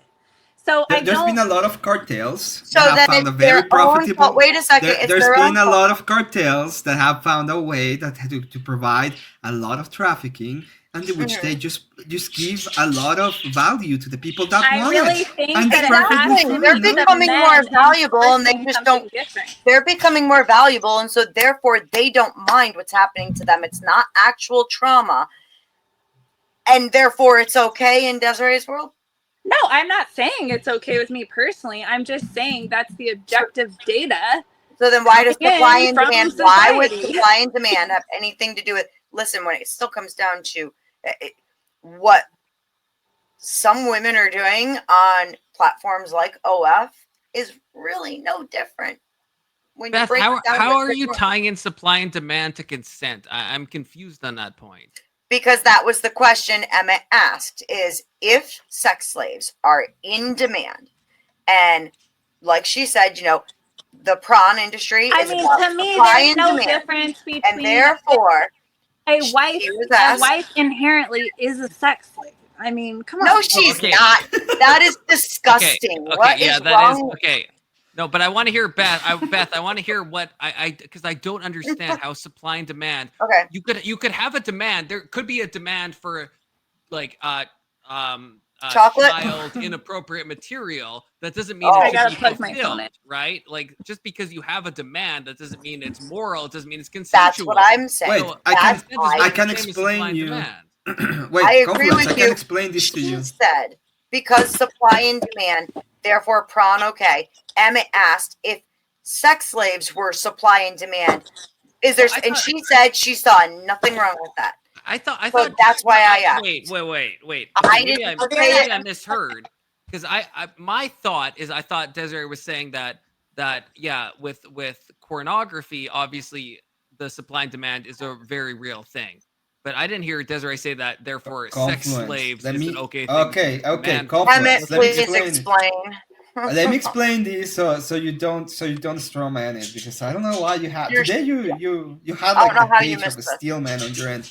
So we were talking Tell about me. why the industry, the OnlyFans industry was a good industry, and she said that the reason why is because it fulfilled a demand of the public. And then I said, okay, I agree with all of your argument. I'm going to grant the argument that it is good because you're providing a service. But if that is the case, and there is a huge amount of demand for sex trafficking, at what point would it be wrong? And then she There's a agreed with logical me leap that there. That's wait, what I don't confluence. get. I'm not done. Okay, and she agreed. Okay, that if we're talking about supply and demand, that's the basis of the moral axiom. He would not have any problem with it. Do you understand? Okay. Well, let's clarify. Oh, Desiree, do okay, you agree? okay, Do you agree? confluence. Did you say that, Desiree? Conflict. Yes. I don't think I said that. I think that's kind of Yeah. putting words in my mouth. But She said she saw it's no problem with possible it. that I got Rewind so it and lost watch in the it. complexity of this exchange that What- I what's the perhaps concept?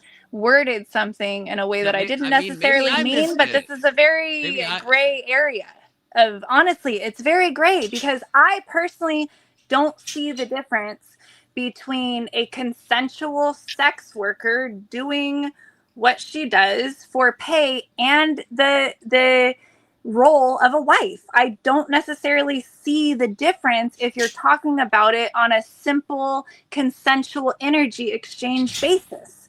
Which Yeah, I know don't- one. I know one big one. It's called kids and family. You can still have kids and family. Are and you supposed be to a have sex kids with a worker. guy that is blowing you during porn? I think I that's don't Like, let's say that you acceptable. I sign a know plenty of contract. couples who are porn Let- stars and have kids. Let's say that you I don't- yeah. Let's say that you sign a contract. The end of that contract, when you're going to film, I don't know, in iSuckDicks.com, the end of that contract would be to have kids and have a family and be known in society for being a family. Do you think that's the end result of that? What? Yeah, let's pretend for a second that I'm an 18-year-old girl that is called I don't know, Natalia, and I go to isuckdicks.com and I sign a contract, and the contract says that this guy's gonna plow me until I'm fucking dizzy. Is the end result of that contract for me to be known as having a husband and having kids and getting a family, or is it just to get plowed for money? Let me ask you a question. Do you believe inherently in the process of redemption and personal development? Why are we answering a question? It doesn't have anything because to do. I answered your question. Have no conceptualization of a human I'm being just saying, going answer the question, then ask your question. Yeah, Desiree, I will answer that question the moment you answer mine. Okay? Can you answer my question real quick? In your hypothetical situation, there could very well be a bottom line that says, and after your contract with this is done, you will have this many children for me and raise them. No, yes, there's tons of weird contracts. Do you have any example of a contract with a corn star that at the end said that? Most adult We're talking content about making creators a video. these days are making their own content with their own partners. The whole system is totally different now. But there's a difference. Okay. He's pointing well, out that was a lot of. Go ahead, sorry, man. That was a lot of cope. I will accept your non-answer just because of this, and then I will say yes. I believe that there is such thing as redemption.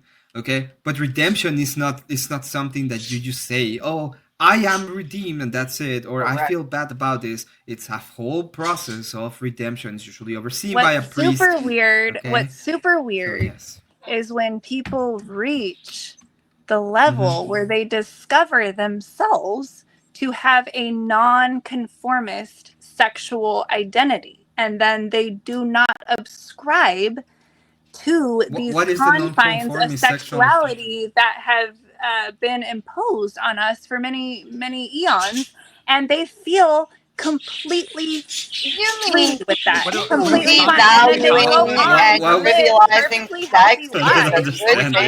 Are we talking about kink? Or are we talking about like gay? Or anything that's outside the little box of religiously acceptable sexuality? And there's a lot on the front. Sure, but do you think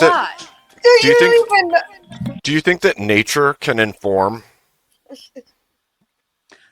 Okay, I was talking to my chat GPT about this earlier because I was like, how do I not offend people while at the same time saying, but listen, guys, if we don't figure out a way to keep procreating and forming healthy family systems that raise children who also want to procreate, I mean, that is for all intents and purposes an extinction timeline. I mean, just play that out.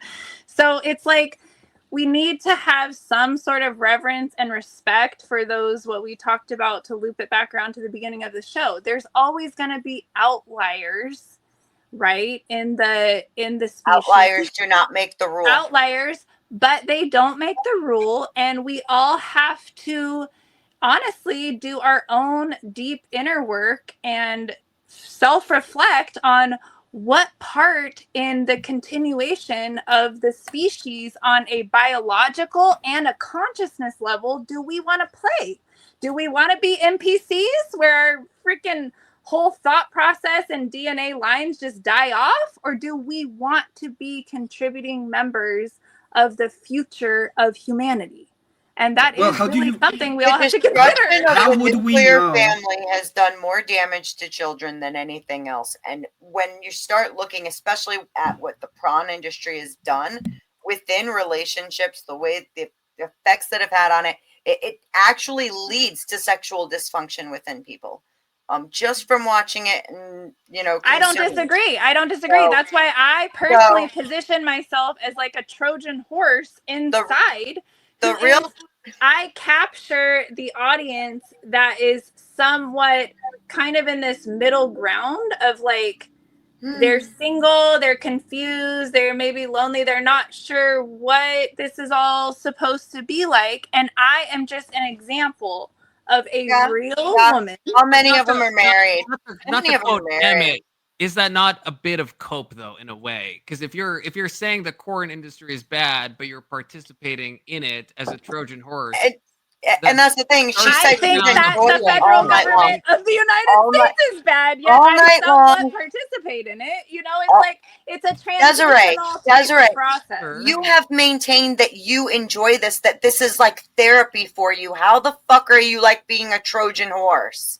If this is your therapy. I personally found a path of expressing myself as an exhibitionist. I understand myself. So you enjoy it. You're not a Trojan horse trying to subvert it. That was a particular. I didn't show that. That was not on my OnlyFans. That scene was never on my OnlyFans. I'm talking about right now. You have said, you have maintained on everything I've ever seen. You do this because you enjoy it. You enjoy your sexual freedom. You embrace who you are as a sexual creature. But now you're sitting here trying to say that yes, porn is bad, and you are in it as a Trojan horse trying to subvert. You really like to over talk when you don't like what somebody's saying. Let me finish, please. You said that you're acting like a Trojan horse trying to subvert the situation. So which one is it, please? That's all I'm asking, so I can understand what your true intention is with this. Please. Okay, so in my season of not being in any sort of monogamous relationship structure, I have found the platform of OnlyFans to be a good fit for me to express the exhibitionist side of myself while also being able to monetize my body, my sexuality, my journey in becoming who I am ultimately as an adult sovereign woman. And I have found that piece of it to somewhat be the restitution that I have found personally for all the years of abuse that I took, not necessarily consensually.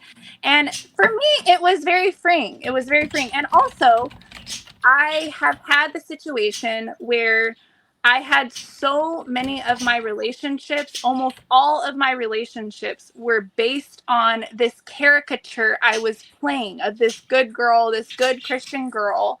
And for me, when I decided to open up about the fact that I was a mess and that I needed to go through a healing process and that I had different thoughts and ideas about things that didn't fit neatly into this little box based on my own lived experience, when I started coming out about that, I lost so many of my relationships. And so what I learned is, in order for me to truly heal all of my attachment traumas and all of this and get into aligned, healthy relationships, I have to learn, first of all, who I actually am.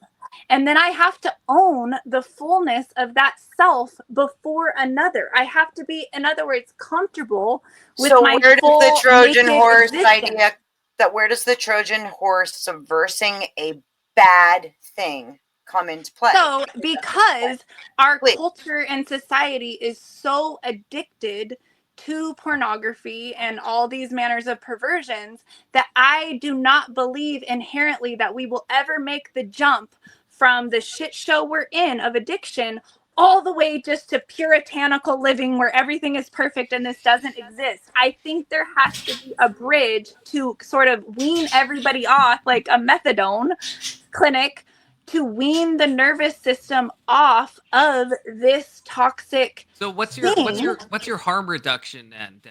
Like what are you saying? Yeah. What's the weaning off? What's your methadone that you're giving people on your own? So that is coming back to, I don't go with this delusional model where I'm sexting with the guys or letting them have these fake relationships with me. It is truly just an exchange of voyeurism and exhibitionism, which is a consensual kink between two different types of individuals. Me as an exhibitionist and my fan base as voyeurs. I don't have sex with them. I don't have like these make-believe relationships. That's not true though. That's not, I mean, be in our interview. This came up. This was like a year ago, but we talked about this, and you started off by saying you don't role play, and that was your distinction. But then later on, you said that sometimes you do role play. So no, I don't role play with fans. I will do role plays with my own partners and different experiences and dynamics, but I don't role play with fans. In other words, I'm not their fake girlfriend. You've never done that. I have worked for agencies before, and then they wanted me to go that route and have chatters and this whole thing, and I did not feel okay with that. So I had to always there's no Trojan horse subversion of that. Okay. I'm just checking because I don't. You said two different things. Needed to clarify those. Wait. Sorry, I distracted myself in a way. What is the methadone of Let's go, Abe. Core Let's and roll. Stuff? What's the methadone? The methadone is the honesty. Is the honest exchange. It's you similar think that gets to people off of pornography stuff. You think that people who consume corn don't know what the fuck they're looking at and what it's doing to them? We have studies all over the place. Oh my Lord, Jesus help me. All right. There are going to be there's no dishonesty and there are going to be exhibitionist people. There's no dishonesty in what's happening of the multi-dimensional nature of the collective, right? There's always going to be these different expressions. I just want to know. I know, Abe. You want to open it. I just want to. Oh, you put the link out. Let's go, buddy. Des, what's the off ramp though? I want to hear an answer to that. Like, if you're a Trojan horse, how are you getting people away from OnlyFans, away from all this? Like, what is the strategy? What's the actual? Check Discord, Abe. How am I getting them away from it? I am promoting a return to actual partner communication, transparency, and relationship. So where there's not this bullshitting each other, there's no faking. There's this is me. These are my keys. These are my yeses. These are my nos. This is who I am. This is what I have to offer. And who are you? And okay, that's you. Now let's see how we can relate transparently as two honest human beings, not you trying to pretend like you're one way and me trying to pretend like I'm another way, and then us doing this fake freaking dance and try to force this relationship to work because that's what the church says we're supposed to do. I agree what you're saying is better. Me being honest, you being honest, and let's see how we can honestly of how this connect. Gets people to look at pornography less. Like, I agree that is I'm better. not saying that's not my ministry. My ministry. You said you're a Trojan horse. Yes. What does that mean? But part of it is bringing back the transparency of what this is. Sure, but you're still keeping. I guess you are in some ways like methadone. You're keeping them. You're keeping them hooked. That's where we're at. You're keeping them hooked forever. And it's that's what they want. Better, but you're still keeping them. That's what I was going to say. Okay. People don't you don't know how methadone works. I'm going to let you guys each do a closing statement for yourself, and then we're going to open it up, and you guys can discuss this with other people, the chatter people. Okay? Well, I'm going to go with Confluence first, I think. Good. I just didn't want to go first. Yeah, I'm not really sure what to say. I fucking love this discussion. I think, I don't know. I mean, dating is a convoluted topic. I think we strayed away from the prompts an innumerable amount of times, but I think we had a lot of fun. And I really have no closing. So fuck that. Okay, next person. Go. All right, Desiree. Fucking call me. I love you. I think that it's great that we are all starting to have these conversations and bring our different perspectives to the table, because that's really what it's all about. Judging and insisting on being right is honestly never how we have come up with practical solutions. And even though I'm controversial, I can offer just those little different perspectives to kind of poke holes sometimes in the logic that, in my opinion, hasn't worked up until now. So it's just cool to have the conversation. So thanks for having me. Of course. Okay, Miss Beth, you ready? Absolutely, I guess, kind of. Anyways, so I think it's been really interesting. I've enjoyed the questions. I've enjoyed the panel. I think it's been really interesting to see the devaluation and complete degradation of sex, which is supposed to be, the most, important thing with it, that's holding a husband and a wife, or together through all the hard times. That is the one thing that you guys can find some kind of joy and relief in. And so therefore having it be so just destroyed is really depressing for the future. And it's not, and that doesn't come down to the church. That comes down to human behavior. You can take the church completely out of it, and what I'm saying is still 1000% relevant and correct. So I don't think people are lying. I don't think there's any fucking dishonesty when it comes down to the corn industry. So I don't understand what that entire last bit was about. So, yeah. Thanks. Abe, thank you for having us. This has been awesome. I want to do it again, please. Awesome. Emmett, to you. I'm a little bit dumbfounded by the whole exchange, but I enjoyed it a lot. Thank you, Desiree, for having accepted. I know you're coming to probably what you think is an adversarial place, even though we allow you to speak and give us your takes. And I hope you felt it was respectful. We don't want you to feel disrespectful in any way, anyway. I will say that there were a couple of things during this whole exchange that I believe were eye-opening if you're looking for different kind of people, especially when it comes to marriage. One of the things is I would really discourage people to date people that talk bad about their family. There's a reason why you're supposed to honor your mother and your father, and one of the reasons why is pretty obvious, because you are supposed to be a good example towards others, and especially towards your family. The other thing is there is a complete degradation for what we saw when it comes to the idea of marriage. Once before, sex was a thing that was sacred within marriage, and there was a way in which the two people were able to enjoy each other's bodies, as it's given in the Bible. And even though we do have duties to fulfill within those spaces, it doesn't mean that we cannot enjoy each other. In fact, we are mandated to enjoy each other. That's the whole point of marriage, and that's what we're called to do within marriage. It's to enjoy each other, to have a bunch of kids, to create families, and to have fulfilling lives that are good and that bring us joy in the grand scheme of things. So what I would say is we do have a way of looking at people and understanding what they want. And one of those things is when you're within marriage, these kind of ideas, especially very feminist ideas, of the destruction of the family are very prevalent. We can see them. And I would recommend to keep away from people that are spewing this kind of rhetoric that it goes against the family and the kids and the whole proposition of those things. Those are my final thoughts. As I said, thank you very much, Desiree. Thank you very much, Beth. Confluence, you are a real one for allowing us to have a contact with Desiree as well. And obviously, Abe, thank you for giving us the panel. Yeah. Thank you all so much for coming up